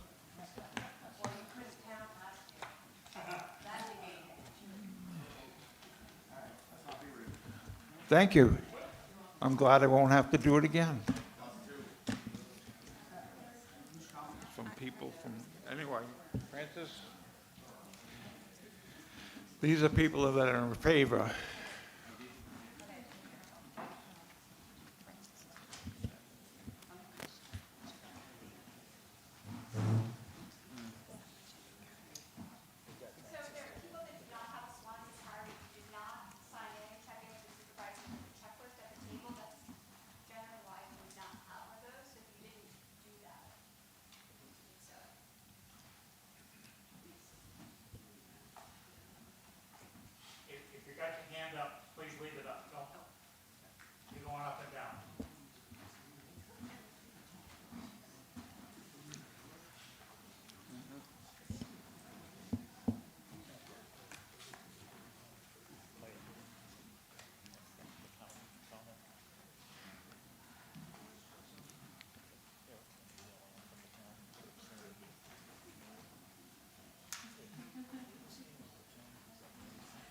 What's that? All right, those who are opposed to this amendment, raise your cards.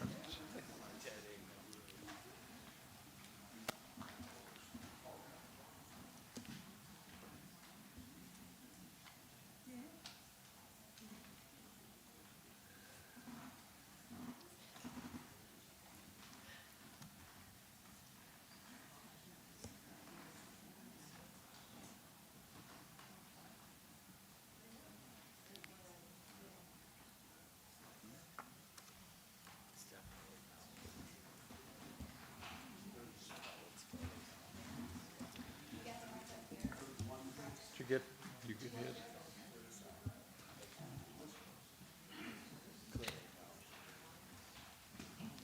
Okay, so the card count was 31 in favor, 37 against.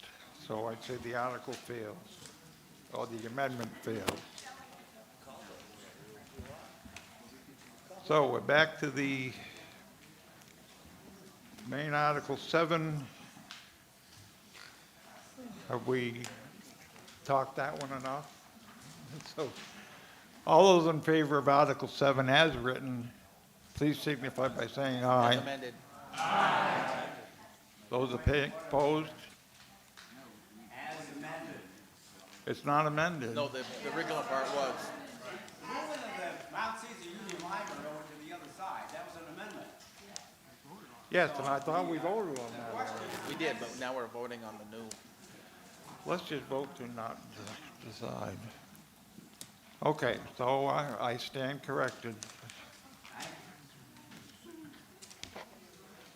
So I guess as amended to move, whatever it was, the Mount Caesar Union Library from one side of the chart to the other.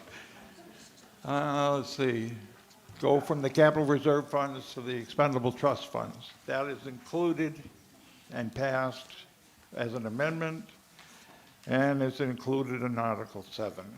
So, any further questions on that? I didn't think so. All those in favor signify by saying aye. Aye. Opposed? Thank you. Make a motion Yeah, to restrict reconsideration on Article 7. motion's been made to restrict Second. and seconded. Any discussion on restricting it? I don't think so. All those in favor of restriction, say aye. Aye. Opposed, no. Okay. Make a Article 8. 8.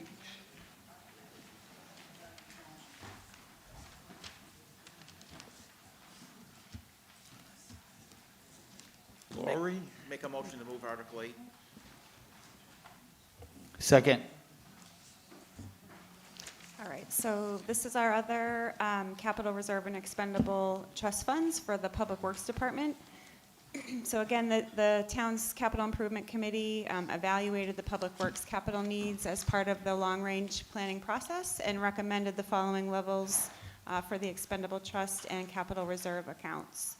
The largest portion of this request is for the road rehabilitation and reconstruction, which supports ongoing maintenance and improvements of the town's road network. Regular investment in roadways helps extend pavement life, improve safety, and reduces the need for more costly reconstruction in the future. Funding is also proposed for the highway and cemetery equipment, allowing the town to plan for the replacement of public works equipment that is critical for the road maintenance, winter operations, and cemetery services. Additional requests support public works facilities, sidewalk improvements, town bridges, covered bridges, and town dams, all of which require periodic maintenance and long-term planning to ensure public safety and preserve important infrastructure assets.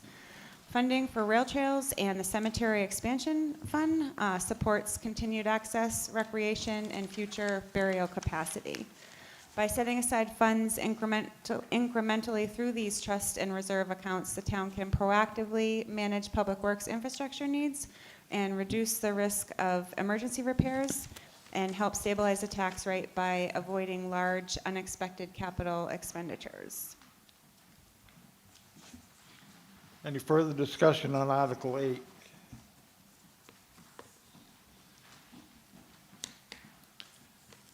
Seeing none, we'll call the question. All those in favor of Article 8 signify by saying aye. Aye. Those opposed? Thank you. Moving on to Article 9. Mr. Moderator, I make a motion to restrict reconsideration on Oh, Article 8. chief. Okay. All those in favor of, Second. thank you. In favor of restricting further amendments or discussion on Article 8?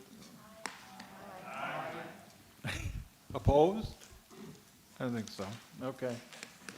Bill, Article 9. Make a motion to move Article 9. Second. Article 9's been moved and seconded. Discussion, Bill? This has come about as we've come to recognize that we have significant infrastructure challenges throughout the town, not the least of which are water and sewer in the West Swanzey Village. Our intent is to have the opportunity to create this fund should any needs come about that are not available, that we don't have recourse for in the general budget. Further discussion? Seeing none, all those in favor of Article 9 respond by saying aye. Aye. Opposed? Okay, Article 9 passes. Mr. Moderator, I make a motion to restrict reconsideration on Article 9. Motion's been made and seconded. Second. Thank you. To restrict further amendments to Article 9. All those in favor? Aye. Aye. Those opposed? Thank you. Okay, moving on. Where are we? Article 10. Make a Mark? motion to move the Article 10. Second. Article's been moved and seconded. Discussion? So Article 10 has to do with moving from SB2 to the traditional town meeting. After the last election, we were concerned because we didn't think that the townspeople had enough information based on being the fault of the town as far as like the water, because we felt that if we could have discussed it in a setting like this, it would have more likely than passed. I mean, the article was for $6-point-something million, but I don't think people realized that 40% of that would have been forgiven. So it would have been like a $4-point-something million that we passed up on that we can't go back for another 2 years. So the feeling was, how do we get the townspeople more informed? So we came up with a governance committee, and after discussion, it was the best proposal that we could come up with as a town meeting so that people are more informed of what's going on, along with having meetings throughout the year just to discuss what's going on throughout the town. So I certainly urge that we pass this, and it's going to take a 3/5 vote to do so. Further discussion on Article 10? Seeing none? Oh, sorry, I didn't see. That's all right. Scott Self, and I was on that committee, that governance committee, discussing all of this. And it was a lot of discussion about it. And it pretty much boils down to what we're doing right now. We're listening to the articles, we're debating them, and we're amending them sometimes. And then we're voting on them, and we know exactly what we're voting on, just what we amended or didn't amend. And there'd probably be more people than this at the town meeting to do it. Some of you may have never been to a town meeting, but that was the whole idea behind it, was really it to be done once and for all by people who actually knew exactly what it was, and rather than hearsay.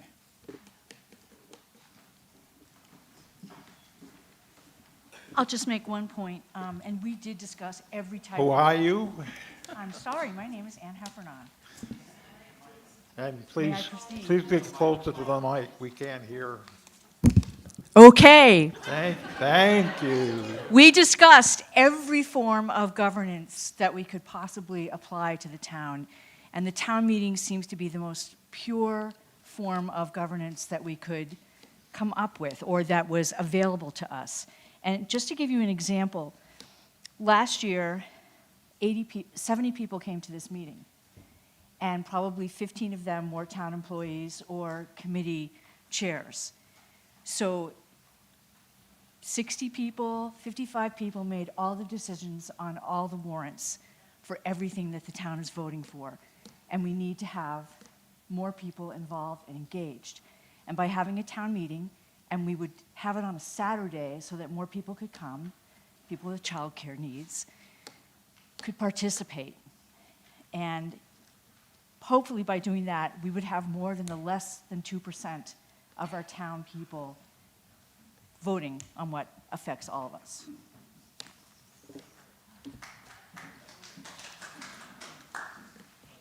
Mr. Chairman. Sir. Moderator Bruce Mohan. I'm sure you can hear me here. What do we got here? Now, Bruce, excuse me.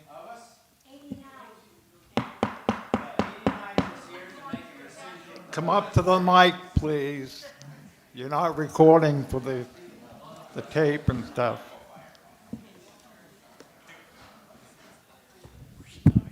Over? You hear me now? Yep. All right, what do we got? How many? 89. So you want 89 people, basically, to do your decision. What was our vote count last year in our election for the ballot? There's a lot more people voting that way for RS2B, I think it's called? SB2. SB2. Than there is right here now. And I've been through town meetings before, and we've been here like midnight discussing this stuff. So you guys, a lot of you are pretty aged here. I don't believe you're going to be wanting to stay up until midnight. Even though you think you want to do it on a Saturday, I don't think that's going to happen. Thank you.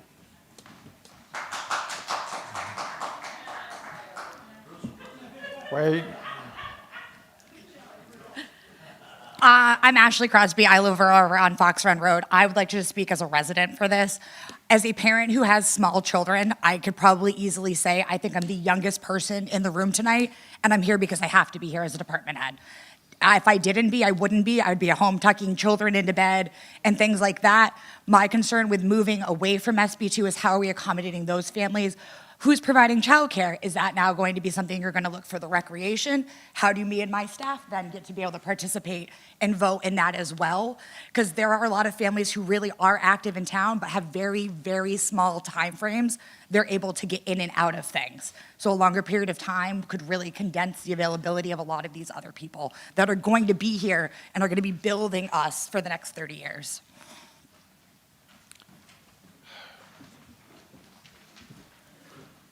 So we hopefully would be able to have a form of childcare. It's one of the things that is in our notes that we would do that. But Saturday seemed far better just because you wouldn't have to be here late at night.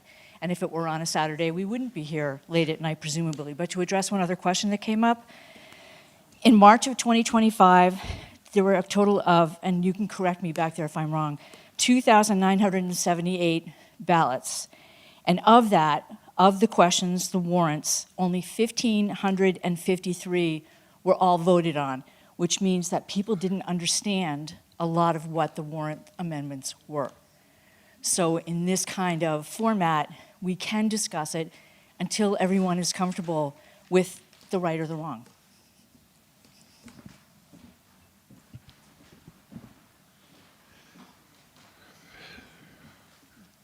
State your name, please.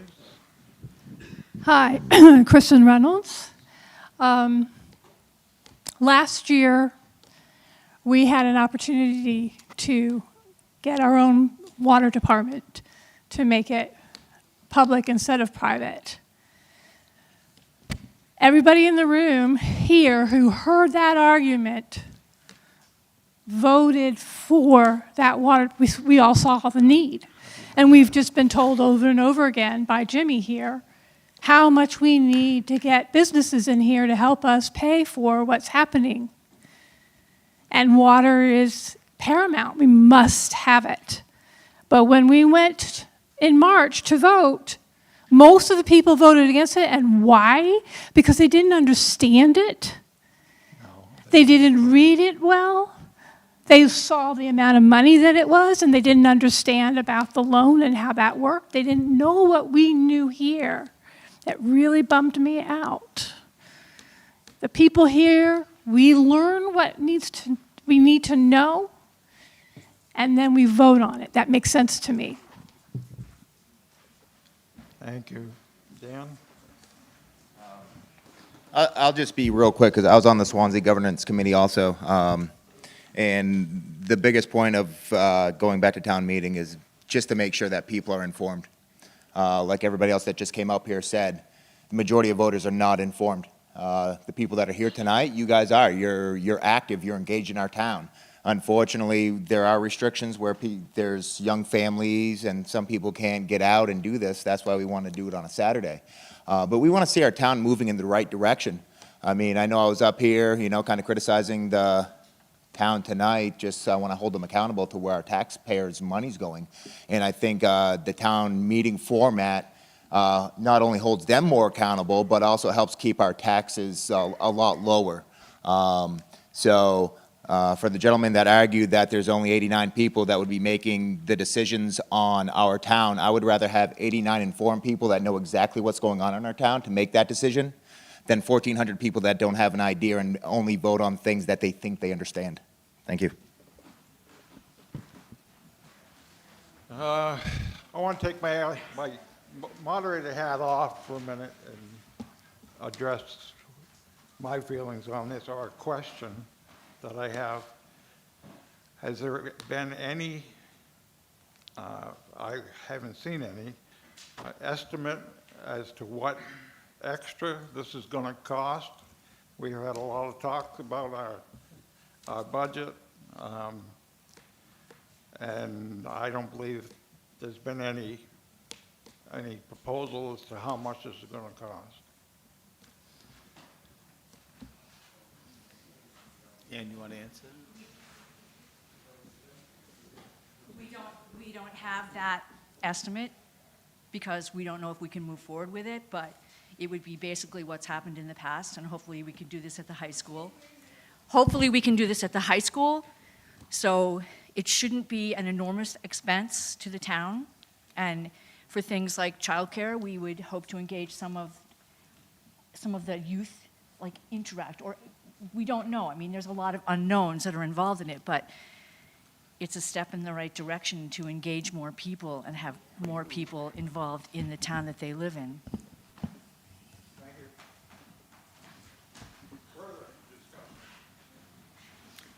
I just want to say that Danny made the most important point of it all. I first think we're going to get a lot more people than this. And also, I would rather have the result come out in the favor of Swanzey, and that's how the result will come out, because everybody is informed. So the results of the vote will benefit the town of Swanzey. That's how I feel, and I think Danny made a fantastic point here. Versus 2000, I've watched people go to those voting booths, and it was very confusing to the majority of the people. And people were just putting down what they want. I agree 100% with what Danny said, and I think we really need to do this.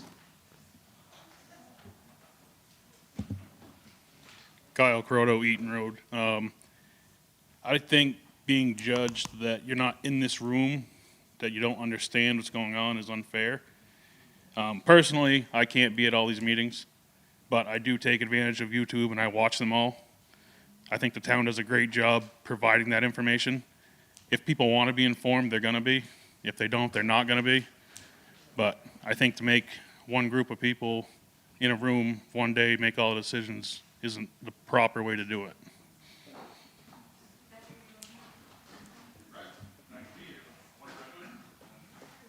Dave Jones, Causeway Road. If you want participation, you want information, why don't you hold these meetings on Saturday?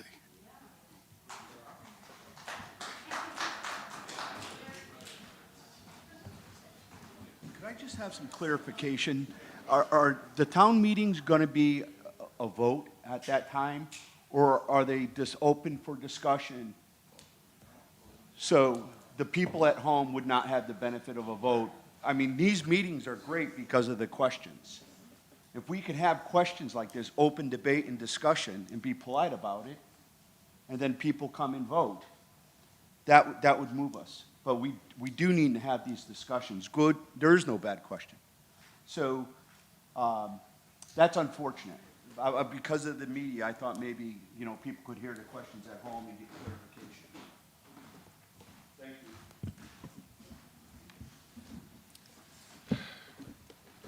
Thank you. There are other things that we would like to do moving forward. One of them, which was mentioned earlier, was to have possibly quarterly meetings throughout the different villages within the town to cover specific topics like the water issue, which would also help engage more people, to have more information getting out to the town, more process in a better way. Like, Scott, I got lots of hits on the videos he did for us. So having more information that's readily available so that some people just aren't engaged because they don't have the time or the wherewithal or even know how to do it. So if we can at least supply that kind of information to people and just disseminate more information, people would be more engaged, which is really the bottom line.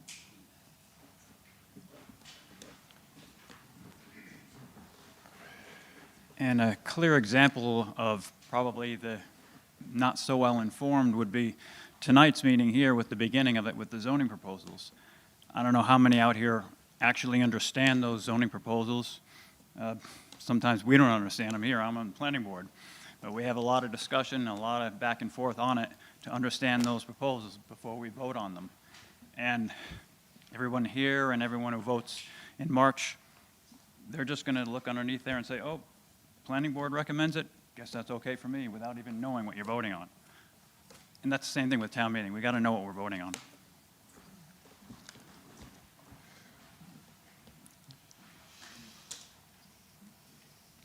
Seeing no other people lined up to speak, we'll call the question. All those in favor of Article 10 as written, signify by saying aye. Aye. Opposed? Aye.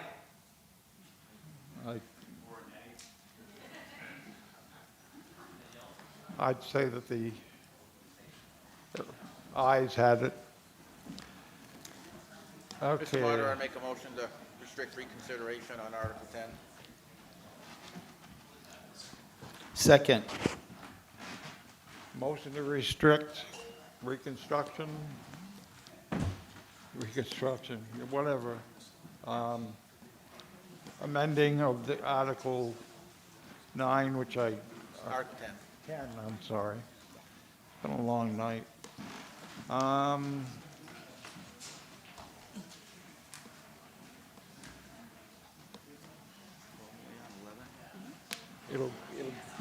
It'll go on the ballot as written. Yeah. So, that, the wording passed, no money was represented, so we'll move on. Article 11. Bill? Make a motion to move Article 11. Second. Thank you, Bruce. One of the first items that new town administrator Lori Radiola brought to our attention was that we as a town had not considered the elderly tax exemption since 2009. And I think we can all recognize that home values and inflation have significantly increased the cost of living since 2009. So could you bring up the next slide, please? Oh. The one with okay. On this slide, you can see the changes that we're recommending for people 65 and older, 65, 74, 75, 79, and 80 and over. Increases from the current income exempt, property value valuation to what we're proposing in assessed value moving forward. We've also increased, or recommending an increase in income limits, and then their total asset limits that they have. We all recognize that there are many of us who are less fortunate and have challenges paying the property taxes. It is our form of it is our form of taxation and revenue generation.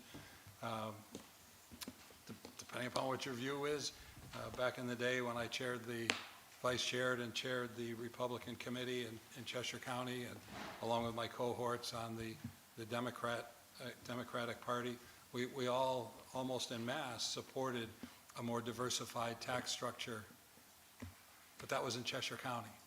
Once we get to the middle part of the state and the eastern part of the state, it doesn't matter what party you're in, it doesn't go away. So property taxes are the way that we generate revenue, and we feel that it's important to consider those who are less fortunate and give them an opportunity, more of an opportunity to stay in their homes.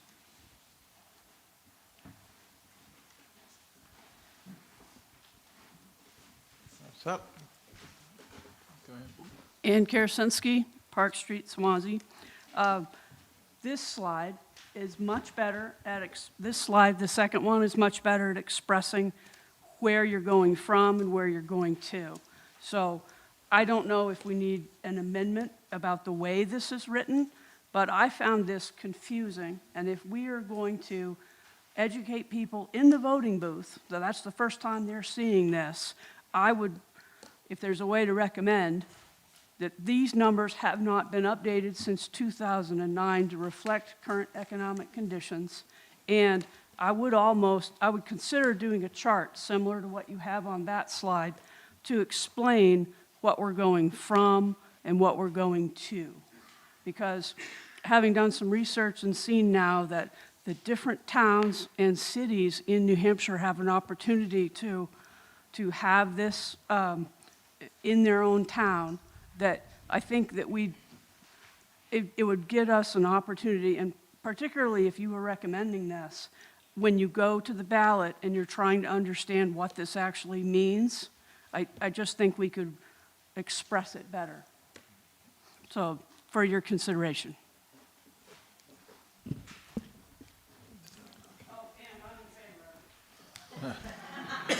I'd like to take a moment and put our town council on the spot here. There's no money involved. What can we change in wording, and what can't we change in wording? If it changes the Well, she's article. suggesting doing some kind of something like that.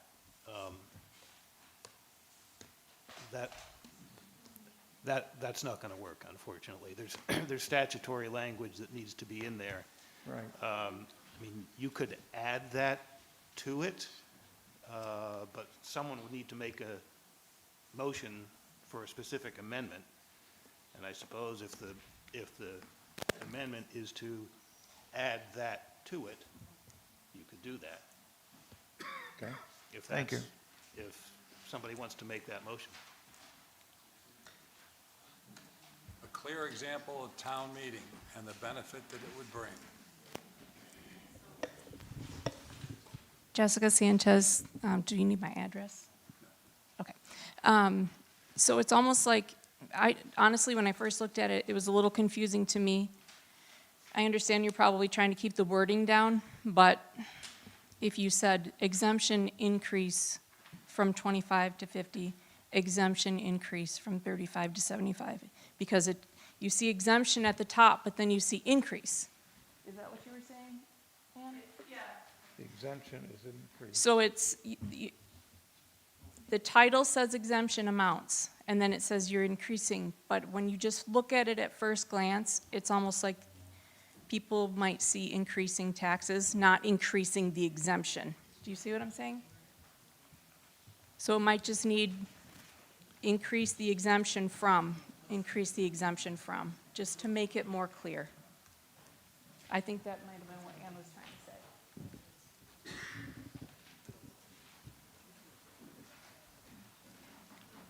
to say. Scott Self again. It says that in the article. It states that exactly in the Article 11 about the increase.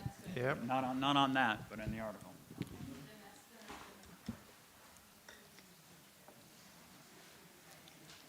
Most of you have received, and everyone that has a post box will receive the voter guide that will come out shortly after this meeting, and we can explain it there. But I think, as Cordell mentioned, someone would need to craft an amendment so that we could amend this article.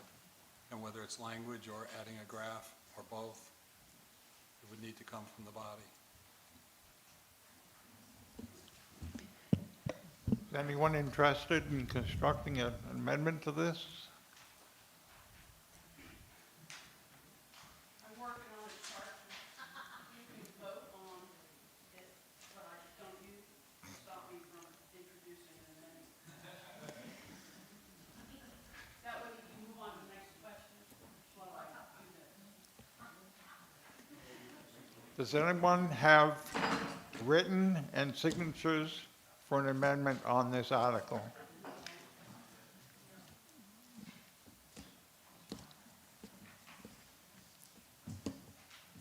Seeing none. Call the question on Article. Mr. Moderator, I'd like to make a motion that we table this Article 11 and move on to Article 12, and then come back to Article 11, as there seems to be interest. That's not allowed, is it? There seems to be interest from the body. If we come back to it at the end of the. Yep. Okay. I'll second that.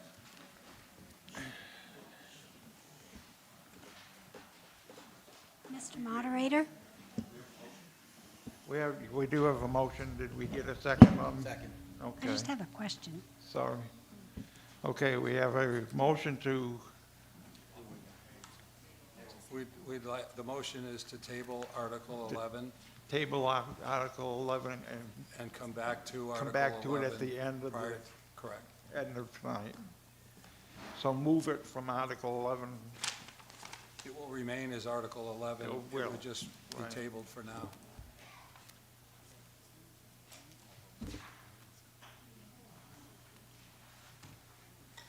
I just have a quick Okay. question about Article 11.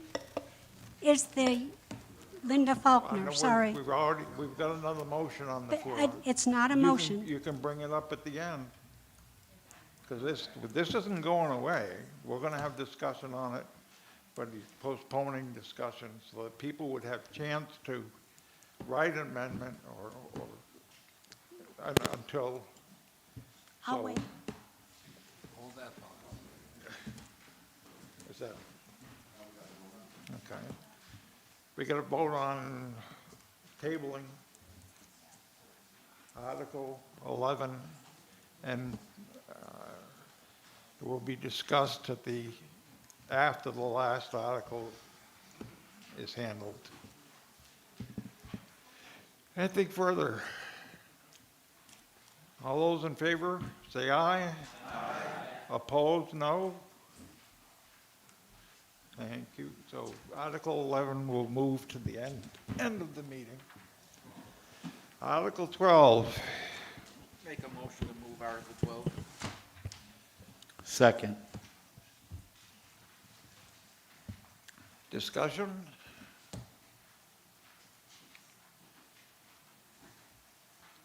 Lori, can you explain it? 12, you want me to do it?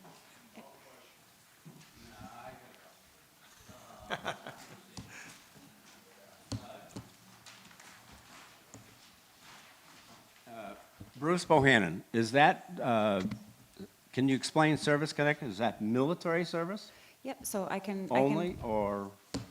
That one's it's called the optional tax credit for service-connected total disability. But is it military service? Um, Or how do they get this service Service-connected. connected? Yep, Service connected to service- what? Yes, military. All right, can Yep. we add service, military in there so it's clearer? Yeah.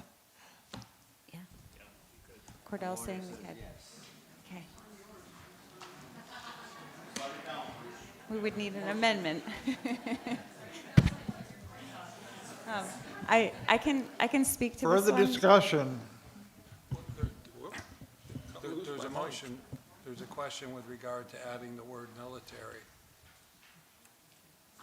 Do you want that in writing, or could we make it? Could we make We a need motion, it in or could we writing, make an yes. amendment? All right. In order to be an amendment, you have to be in writing. Got a pen over there, Bruce, you want to write it?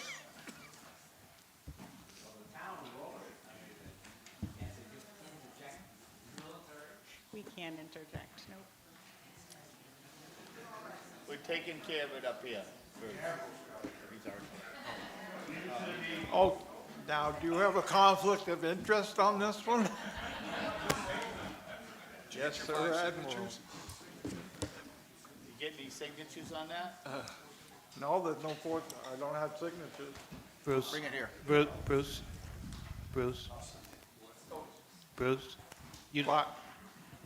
Bruce, you don't need 4 signatures.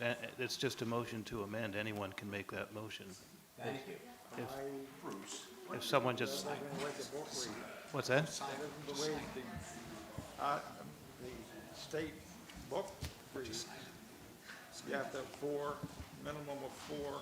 No, anyone can make a motion to amend as long Oh, as you it. can make the motion, but you can't, You you have to have 4 per. If that's the way you want to do it, okay. I would rather go with a lawyer than the moderator.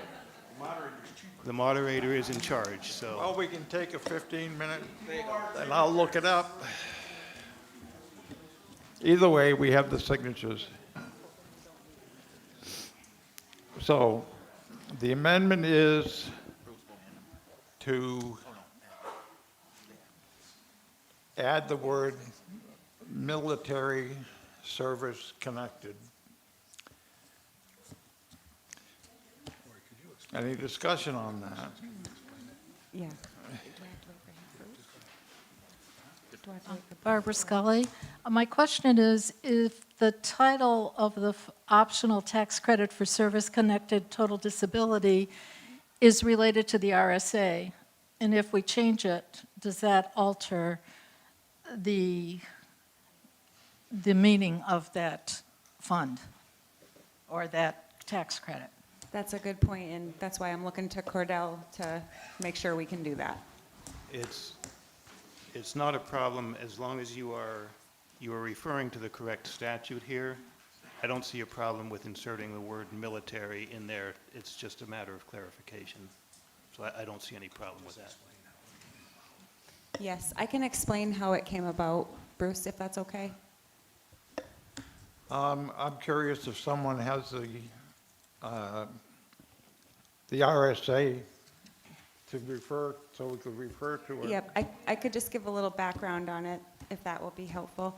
So this warrant article proposes increasing the existing optional property tax credit for veterans with a service-connected disability.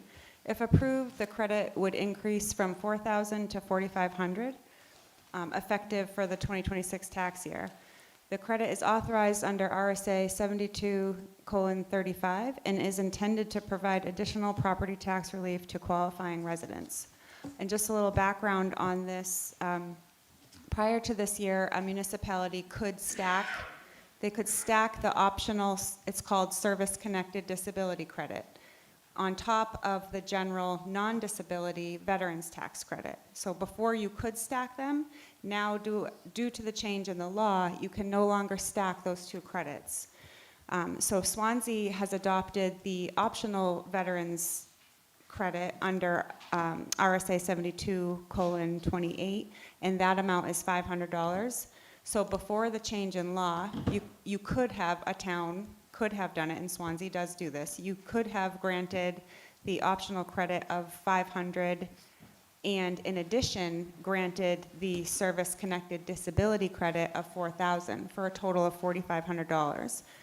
The town of Swanzey did allow this to stack the credits, so those folks would be, folks out there now would be receiving a total of $4,500.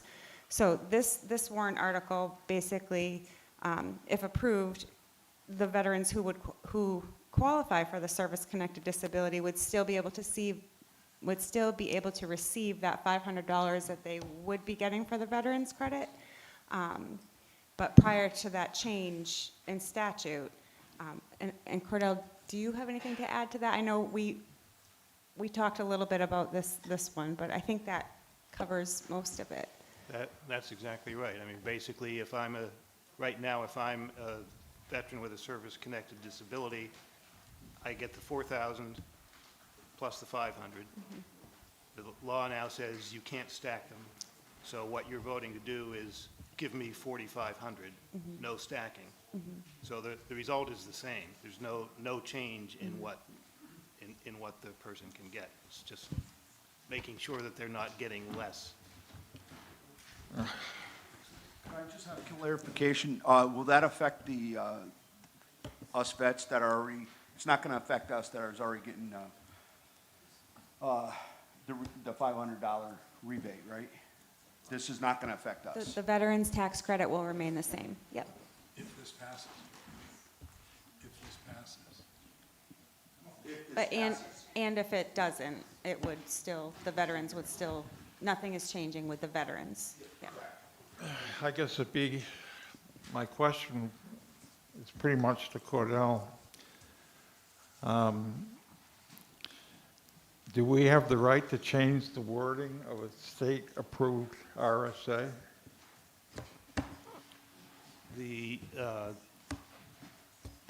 There is a section in the RSAs that tells you how to change the amount of the credit. It doesn't prescribe the specific language. So you're not changing state mandated language here. The short answer is yes, you can do this. Okay.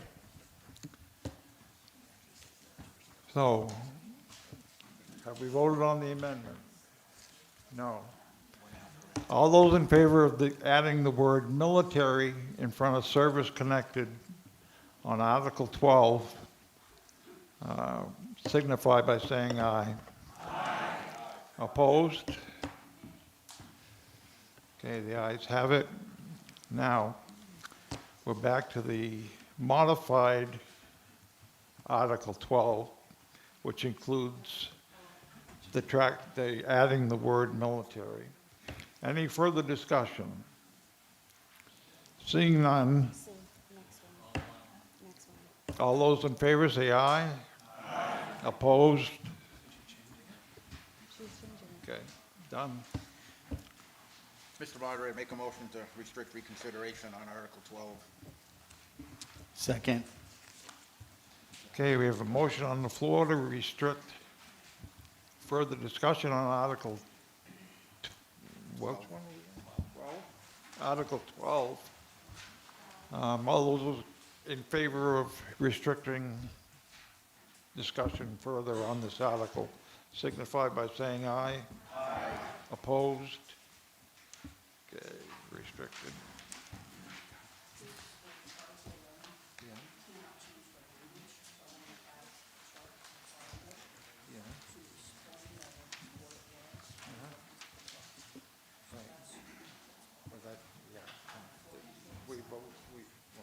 That's fine, it's proper form. But Article 11, we voted to put back on the end. Yes. Yeah, thank you.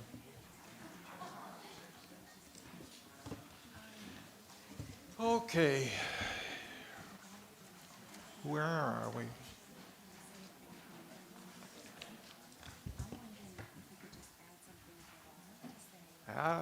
Article 13.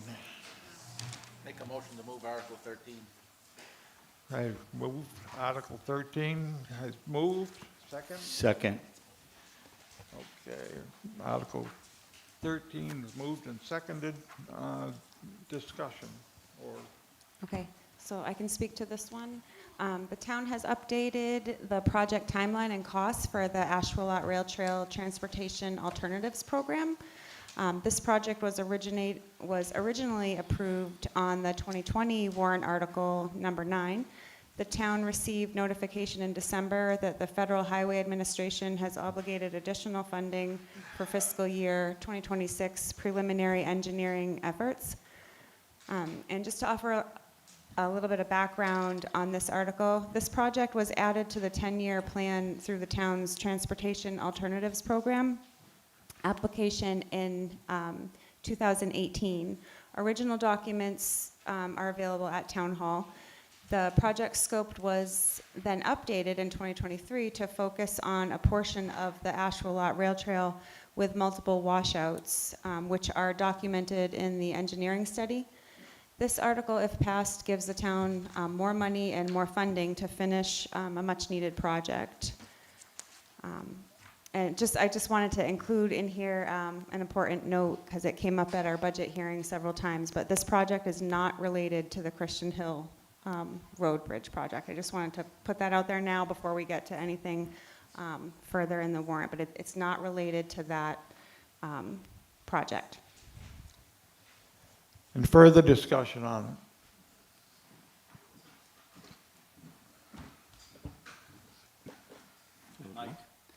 Hello, my name is Mike Kowalczyk. I chair the Swanzey Rail Trail Advisory Committee, and the committee is in favor of Article 13. The passing of this article covers the TAP grant, which Lori talked about, and the matching costs, therefore allowing the 4 washouts along the Ashwellet Rail Trail, which are located between the 2 Ashbrook Avenue crossings, to be fixed. The current plan is, I understand it, is construction is to start in 2027.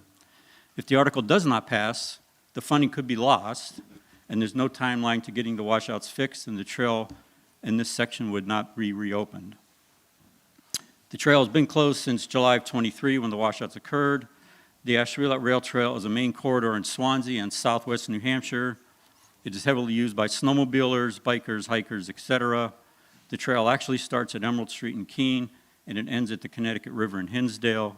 And finally, I just want to mention that the Railroad Advisory Committee, through the work of Bruce Bohannon, did raise $25,000 to help cover the match.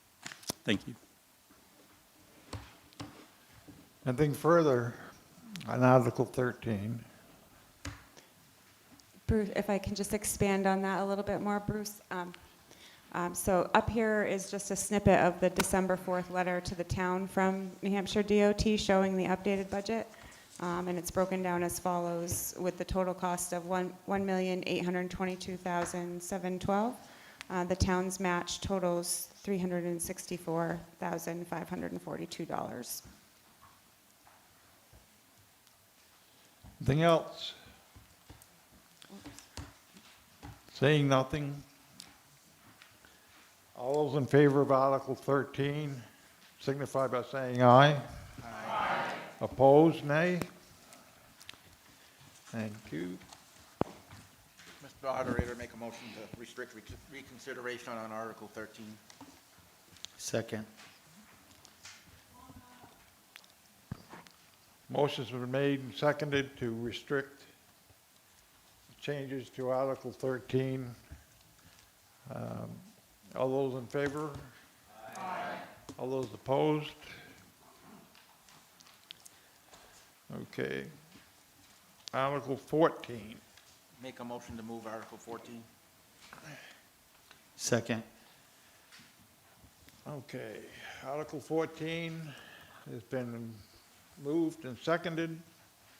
We move to discussion. Lori? Okay. So Article 14, this is regarding the Lower Winchester Street Route 10 improvements. Swanzey's share of this project cost, it requires a total local contribution of $145,000. This entire amount will come from the town's unassigned fund balance, meaning no new taxes are required to fund this project. The 145 represents 100% of Swanzey's portion of the project costs. The funding is a one-time appropriation, and this article is a non-lapsing appropriation remaining available until the project is completed or until December 31st, 2031, whichever comes first. This investment supports needed transportation and infrastructure improvements while minimizing the impact on the tax rate.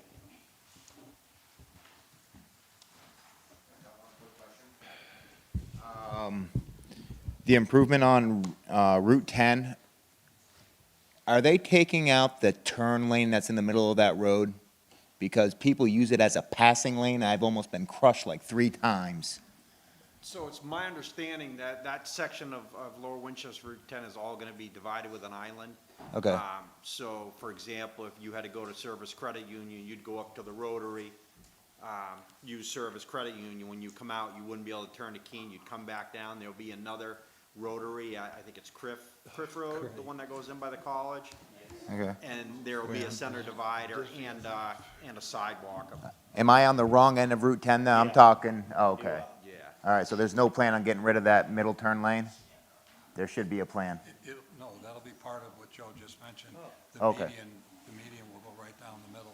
All right, all the way down, because like my store, Captain Brady's right there, all that? No, not down that far.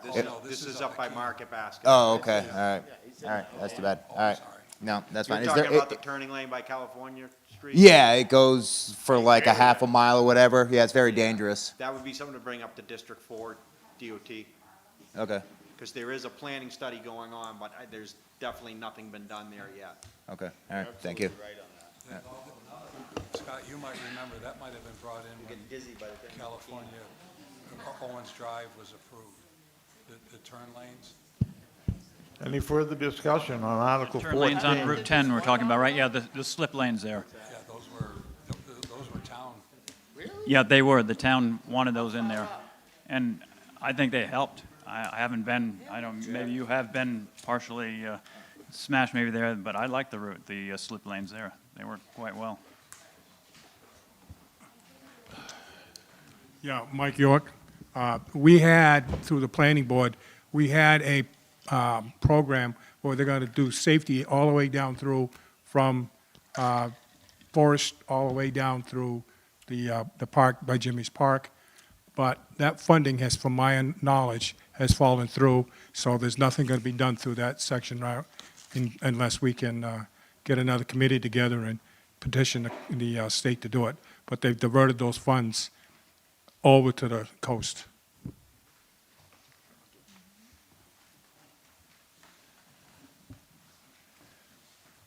Seeing no more discussion, we'll call for a vote. All those in favor of Article 14 as written, please signify by saying aye. Aye.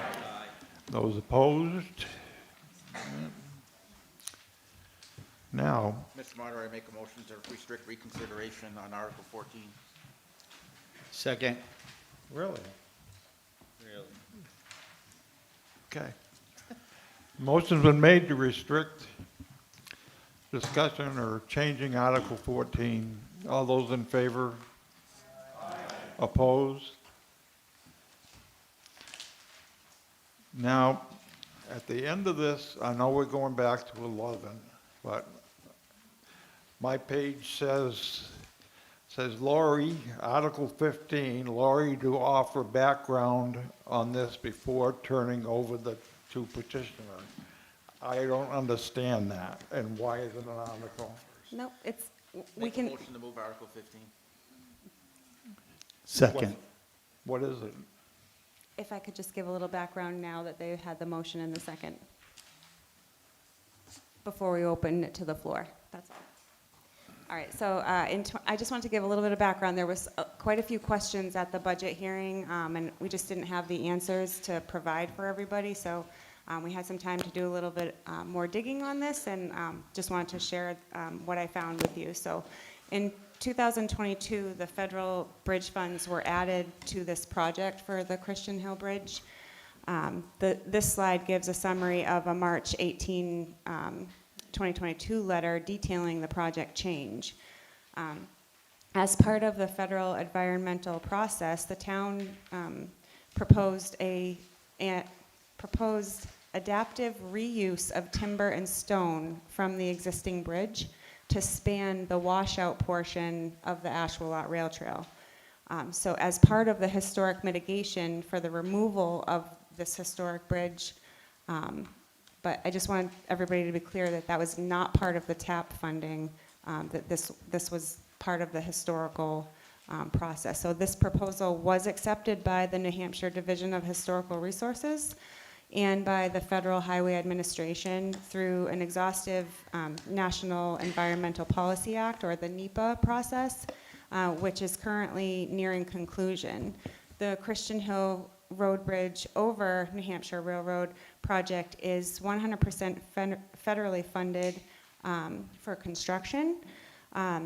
While federal bridge funding is welcome and is a welcome source of additional bridge funding for the state and municipalities, it does come with additional compliance and oversight requirements on the project. And I think that was all I wanted to share. I just wanted to make it clear that they're two separate projects, the TAP and this project, two completely different funding sources. But is it appropriate to call them Article 15 and 16 without any data to go with it and no description other than what you're telling us? That's just background information before we open it to the floor for comment. I guess I'm unclear of what we're discussing. If it's just something that turning over to the petitioner, well, I don't understand. We the can just article. discuss Article 15, that would be great.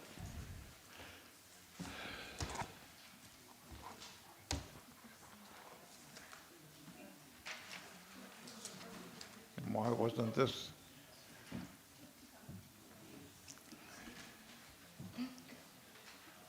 Is there any, one of the petitioners? Would you like to speak to it? Thank you.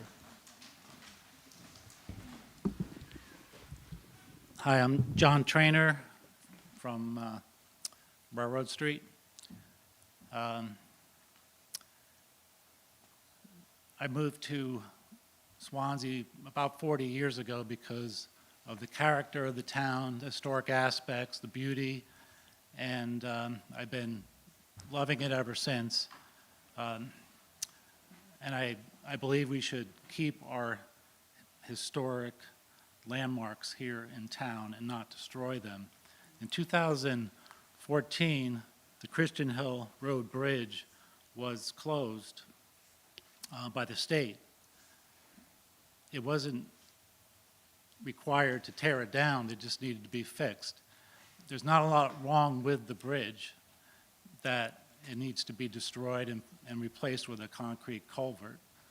In 2016, a committee was put together by the town, and the committee made a suggestion to the selectmen, but the committee didn't have all the facts. The facts weren't available until 2018. A very important fact is that the bridge became in 2018 eligible for listing in the National Registry of Historic Places. So I don't think that the committee, if they knew that, would have recommended to the selectmen to tear it down and replace it with a concrete culvert.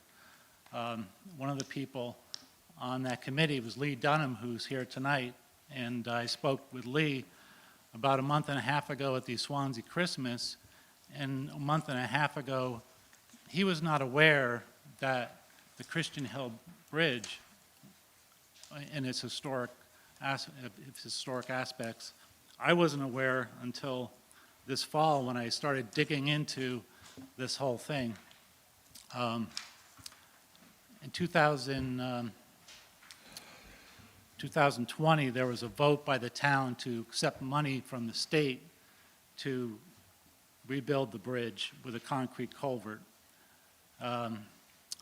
In this article in 2020, there was no mention of the historic aspects of the bridge. The voters did not know anything about the bridge. All they were required to do in the voting was to accept the money from the state. So a lot of people were like, yay, money from the state, and they accepted the money and won. The biggest secret I've ever heard kept is the historic aspects of that bridge. There's no mention of it in the election and the vote in 2020. In 2024, federal funds became available, and in order to receive those federal funds, they couldn't tear down the bridge. So Michael Brandley from the town and the representative from the engineering company came up with a plan, and the plan was to take part of the bridge and move it down to the washed out part of the rail trail, and that way they can say they were saving a historic landmark in town. This meeting was done where this idea was formed and then presented to the state, was done in private. There was no town voters involved. There were no elected officials involved. This was all done behind closed doors. So I feel that with this knowledge of the historic aspects, I believe we can save the bridge. I don't think we have to tear it down just to take money from the state or the federal government. There are other funds available that would have been available in 2016 if they could have seen into the future and saw 2 years down the road that there will be historic. So I think in 2016, if they had known this, they wouldn't have recommended it to the selectmen. I think we can save the bridge, and I hope that the selectmen will support the petition. Thank you.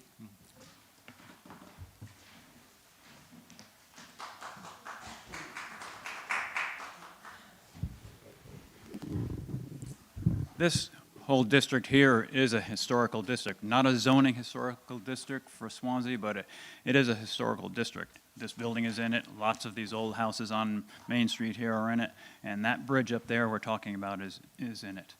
That bridge, in 4 years, it'll be 100 years old. That's a pretty old bridge, built by the railroad, and they built things to last. They didn't build things to fall down. They didn't want anything falling across their tracks. We support all our other bridges in town, which are historic bridges.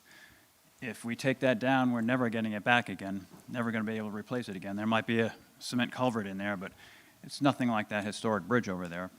Lots of people haven't seen it. I've seen it. I've looked at that bridge. I've looked underneath the bridge. And when this whole thing started several years ago, I pretty much took the engineer's report and face value as to it was falling down and had to be torn down.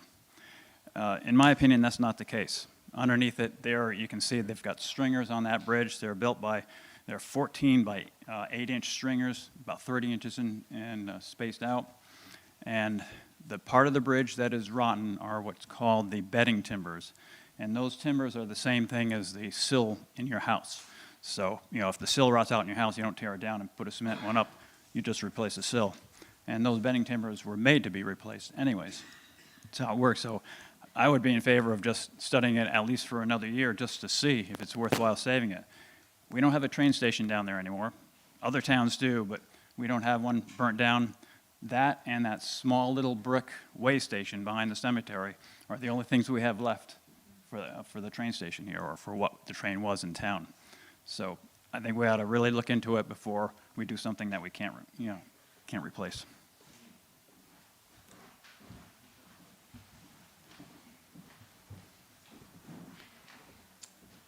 Hello, Mike Kowalczyk again, Chair of the Swansea Rail Trail Advisory Committee, and the committee is in opposition of Article 15.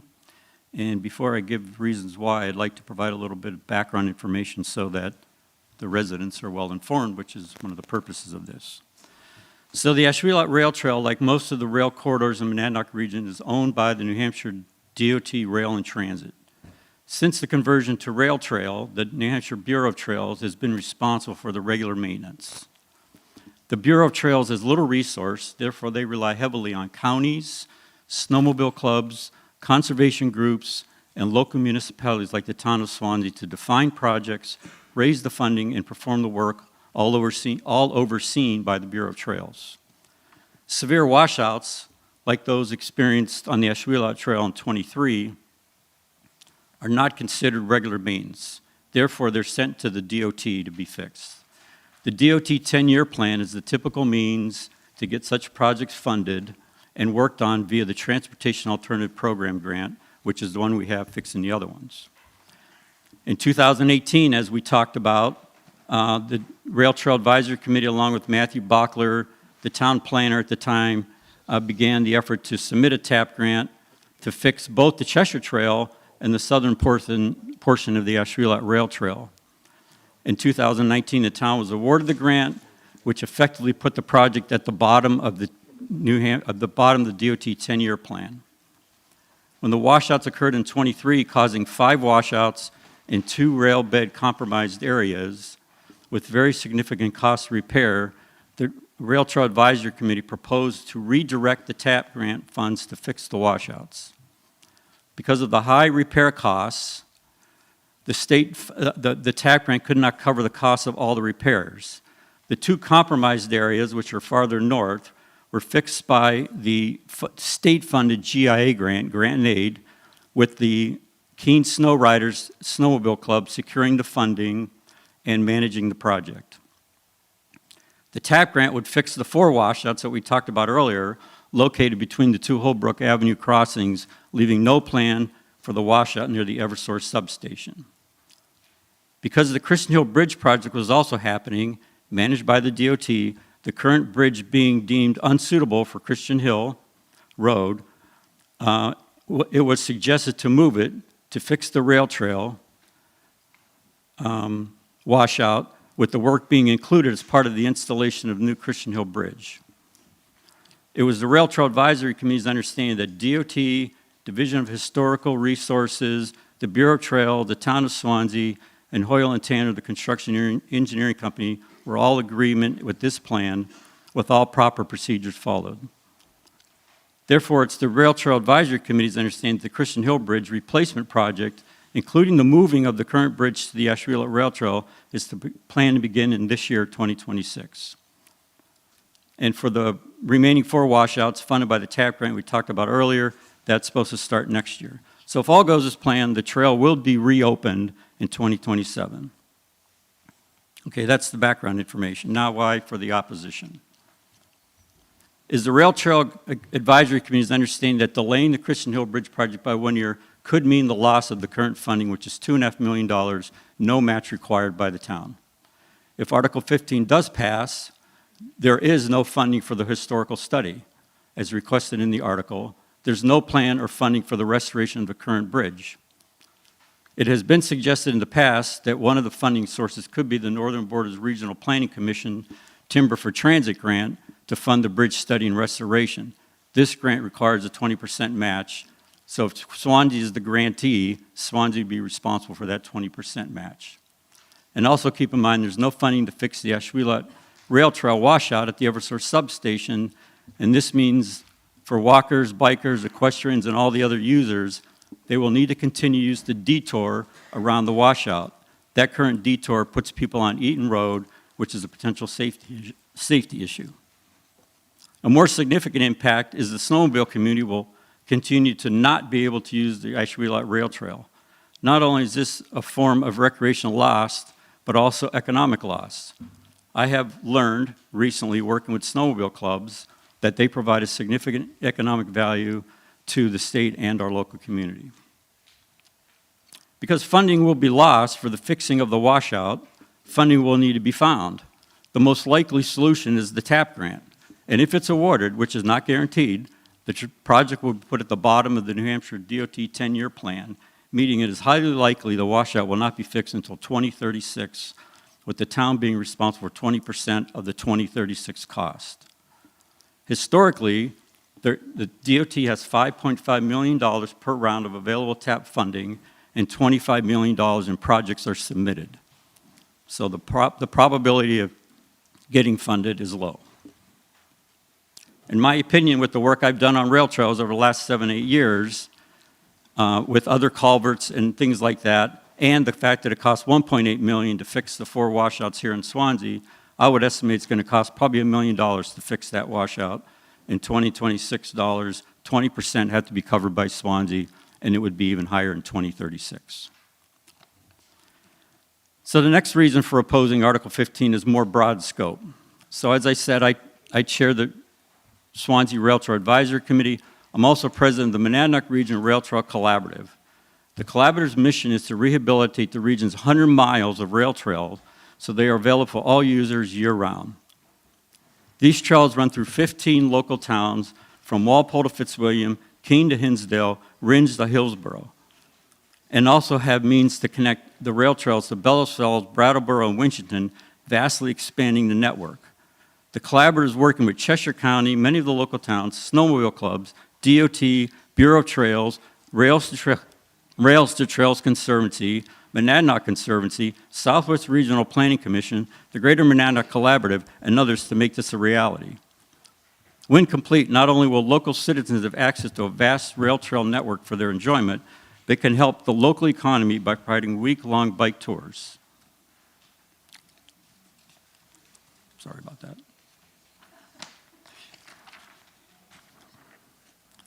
So I've started such a discussion with the owner of the Greater American Bike Tours, headquartered in Raymond, New Hampshire, with plans for me to do a test tour this summer across New Hampshire, including 2 days in the Monadnock region. The current watchouts on the Ashwellet Rail Trail severs the network, making it less attractive for these bike tours enthusiasts, therefore losing this recreational economic income. And as all of you know here, with no state income tax and no sales tax, we all rely heavily on recreational income to come in from out of state. Finally, it's our understanding, as was mentioned here, that the replacement bridge would be a concrete clamshell design, including decorative stone facade to have it appear like a stone bridge, and decorative railings, which is a nice touch to make it even more appealing. Thank you. I didn't have a lot of planning to do with this project, but one thing the voters need to be aware of, this project is almost complete as far as all the engineering and the design. And if this goes away, there is a strong possibility that the town is going to be responsible for all the engineering and the planning that's been done up until this point, which is being funded right now currently by the grant. There is a strong likelihood if this project goes away that the town is going to be responsible for that.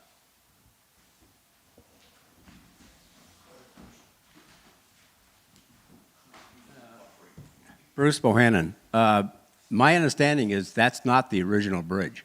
That bridge was rebuilt several years ago to accommodate when the railroad was running. It was rebuilt to accommodate the higher railroad cars that were going through there. So that's not the original bridge.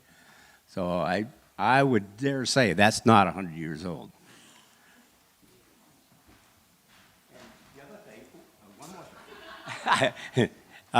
One more thing is that bridge had to go through the cultural natural resources up in Concord for approval, and so the historical part of that would have been included in that study for that committee up there too.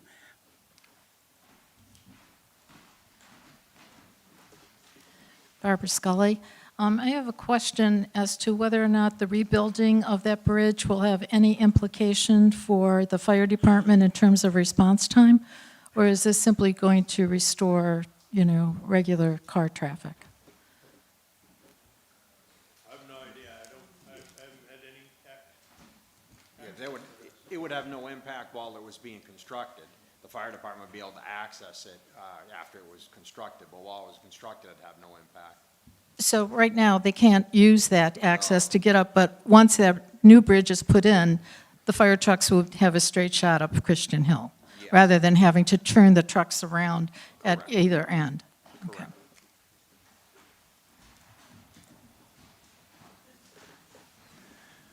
The rebuild that Mr. Bohannon was referring to, I believe, is the redecking that that bridge got in the 1960s. The rest of the undertone, the understructure of it is the same. They redecked it then. And it also has probably, I'm guessing, about 2 inches of asphalt on top of it. It's paved. And I did a quick calculation of what that is, and that weighs about 25 tons. So that's been carrying 25 tons for the last 14 years, just sitting there, perfectly straight. And we're just considering putting 3 more tons over it, if you post it as a 3-ton bridge and leave it as it used to be. Yeah, I timed how long it takes to go around.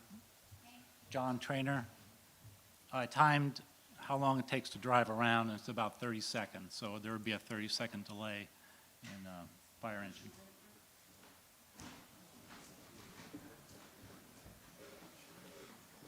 Kristen Reynolds, Christian Hill. I was at the meeting that showed me what the new bridge is going to look like. And just so you know, it's not pretty. It's not a pretty bridge, the new one that they have planned. Seems reasonable to delay for a little while and look into this. Just my thought.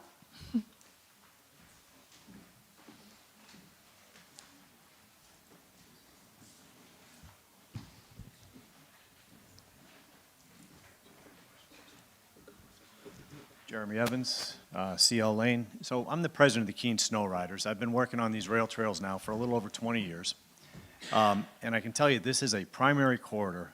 The traffic comes through Pisgah Park, Hinsdale, Winchester, and we're getting a lot of questions, a lot of issues with people no longer being able to access Keene or to go through this corridor. It is one of the major corridor trails in the state of New Hampshire. To me, this is a pretty easy issue, beyond just snowmobiling. You know, we're looking at it, and I just took a couple of notes here, a loss of about $2.5 million in funding that's already been approved.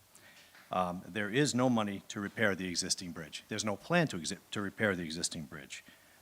It's been called into question whether or not, in fact, this is a historic bridge. There is at least $200,000 that Swanzey will be responsible for coming up with if this bridge is going to have to be repaired. And there will be no use of this trail for users until 2036. That's what we're talking about today. So I'm obviously opposed to it.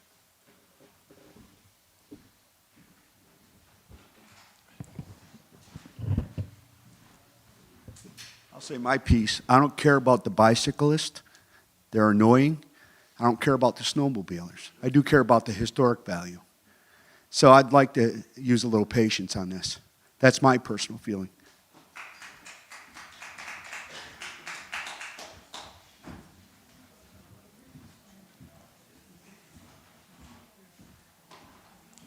Hello, I'm Dan Lane. I was on the committee with Lee and Mike and Norm.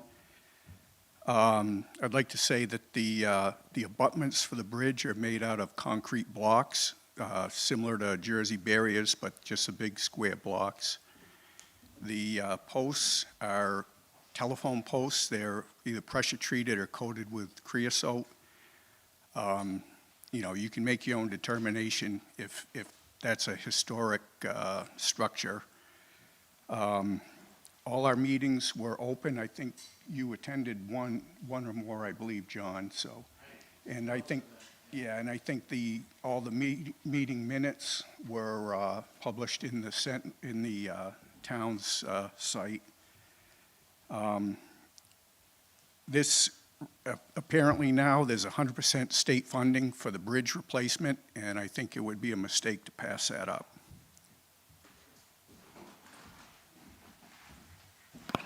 Anyone else? Call for the question. Well, is this just automatic? So this just, as written, will automatically go on? Okay, so we don't have to vote on this at all? You didn't actually have to vote on any of the articles. I didn't say anything about it, but every article automatically goes on the ballot. Right. So, I mean, you can ask people to vote on whether they support this or oppose it, but whether they support it or oppose it, it still goes on the ballot. Yeah, so. What's that? So this petition article will automatically appear on the ballot for your, see what you want to do with it. Okay. We got to come back to number 11.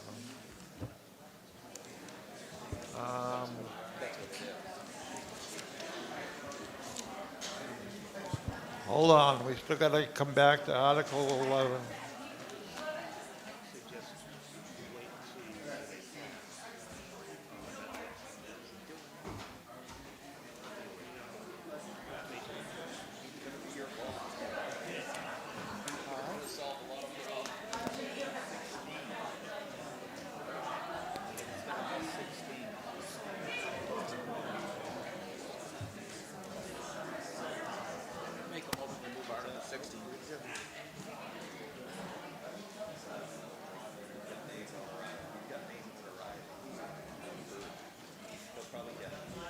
I guess we actually have another petition article that stated, shall the town vote to preserve the historic town-owned Christian Hill Road Bridge over the Ashwillet Rail Trail in its current location? I think this is probably similar to what we did on 15. Is there any discussion on that one? Briefly. John Trainer, Railroad Street. A couple years ago, we had a big storm, and there were washouts along the rail trail. And that was a few years ago, and we didn't know where the money was going to come from for any of it. And a couple of years later, all of a sudden, there's money from here and there and everywhere to fix those washouts. And sounds like there's a lot of snowmobilers who use the trail, and they're still using it now, I noticed. I use it for jogging, and the snowmobiles are still on it and still going.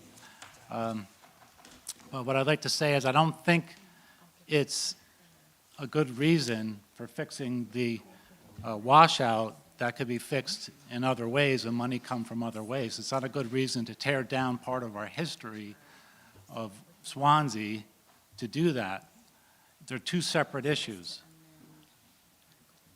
We want to save our history. We don't want a concrete culvert with a steel guardrail going down the street in the middle of an historic area. It's going to look really ugly. Engineers, they don't care about that. They don't really care how things look. They care about function. So that's what's important to them. We have a bunch of other bridges in town here that, fire engines can't go over.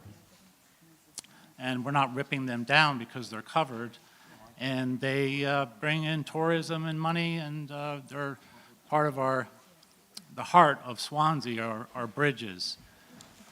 And the Christian Hill Bridge is just as much of the heart of town as the covered bridges. And I'm still think that we should save it. As an artist, I've done about 1,000 paintings in Swanzey that have gone all over the world. And I paint Swanzey because it's beautiful. If there's a concrete culvert bridge with a steel guardrail, it is affecting our town and the way it feels. And you might not have as easy a time selling houses if our historic landmarks go away. The West Swanzey Community Church is hanging on by a thread. That's the center of this village. So what's going to happen when that's gone? Are we going to just tear it down and replace it with, some sort of a .com building? No, we want to keep our history, we want to preserve it.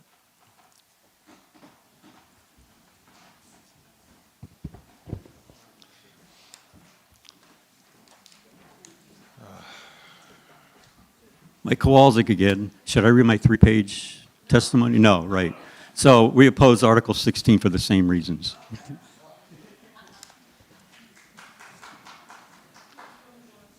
Okay, being a petition article, I'm sorry.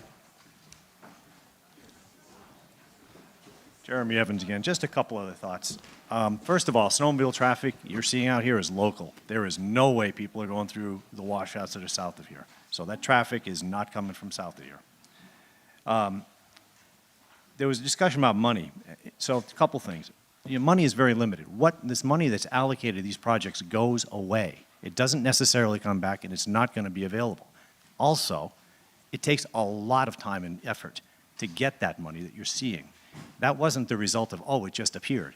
That was years of work by a number of people sitting behind me and around the state, and including FEMA. A lot of work went into that. That does not come easily. You don't snap your fingers and, we got $2 million. The other thing I'd say is, I don't think that existing bridge is an attractive bridge at all. Some people may disagree with me, but I've thought for years that thing is an eyesore. If you like it, that's great. That's your opinion. But if you want to make that bridge an attractive bridge, it's going to take an awful lot of work.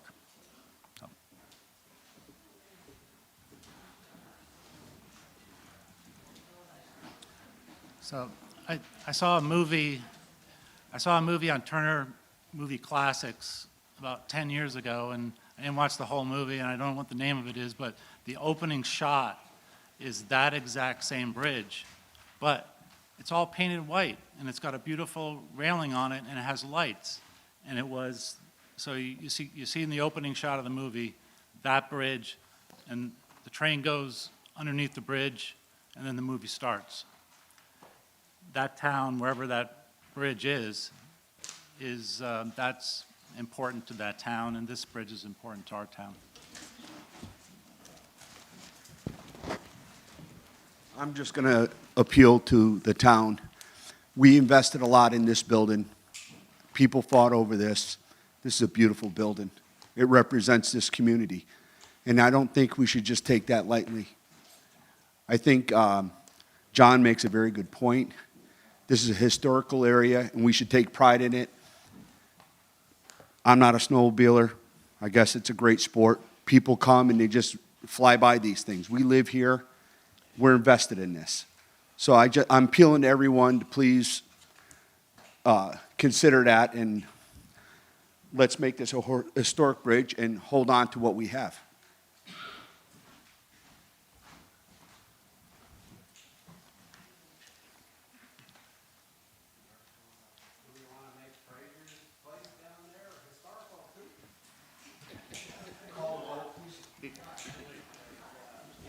It's been moved to call the vote on this, but here again, it's a petition article, so we can't change the petition article anyway, but we can take a vote on it if you wish.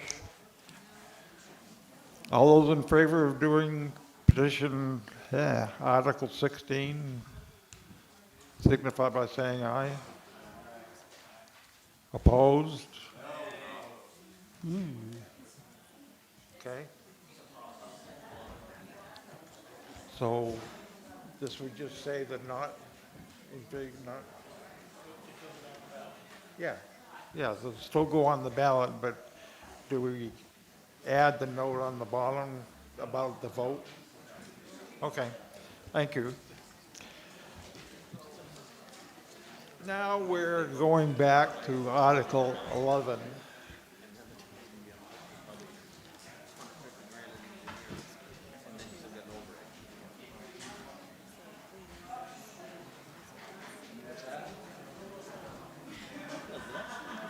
Ann Karasinski, Park Street, Swansea.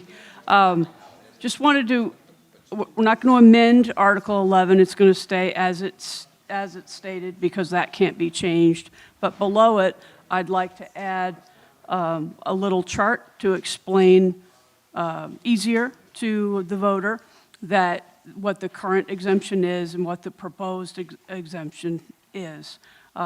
Just to provide clarity when someone's reading that article and they're intending to vote on it, it's a little difficult to keep track of what's going on in that long paragraph. So I thought this might add some clarity, and since the selectmen have recommended this, and I also support it, I thought it might assist the voter in understanding it, so. Give it back to me. Heather Estrella. So I would like to just briefly talk about putting a chart on the ballot. So there's a lot that goes into making the ballots, and adding a graph or a chart is also going to add cost to the town's ballots, just because of we make them and they roughly cost $5,000 right now for town ballots. But we also send out voter guides for that same reason, that it has articles, people can read them prior to coming to the polls, mark their yes or no. We could put your chart suggestion in that thing that's the voter guide. Thank you, that gets mailed out, and people could have the information there and be educated prior to coming to vote. Suggestion, I mean, it's. I'm in favor of saving money. Not many ballots get charts on them. Space one. If that chart could be, I'll just take that back. Can withdraw. Well, we'll just disregard it, that's all. She can withdraw. She have to withdraw. Disregard. All right, so we didn't have a proposal to amend this, even though we've got the signatures. No. Thank you. Go like this. Okay. Yeah, we can put it in the voter guide, or? Yeah. Okay, we'll add that chart to the voter guide that goes out to help people understand it better. Okay, did we need to vote on? You're back to the main Article 11. You didn't vote on Article 11. No. All right, we're back to the vote on Article 11. All those in favor of Article 11 signify by saying aye. Aye. Opposed? Who said that? Mr. Moderator, All right, thank you. we have a bookkeeping. What's that? Hold on a minute, please, please. Keep it down. The selectmen have something to say. We have a bookkeeping item. We have a bookkeeping item pertaining to Article 1, which was not on within the deliberative, but it's an opportunity for us to correct an error. It doesn't require a vote. No, Cordell, this was about the trustees of the trust fund that got put on the warrant that needs to come off. We need to take it off. So do we need a motion to do that? All right, we're all good. Okay. Okay.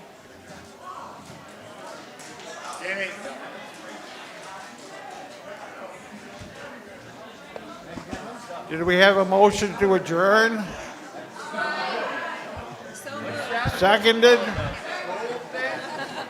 Any discussion? Okay.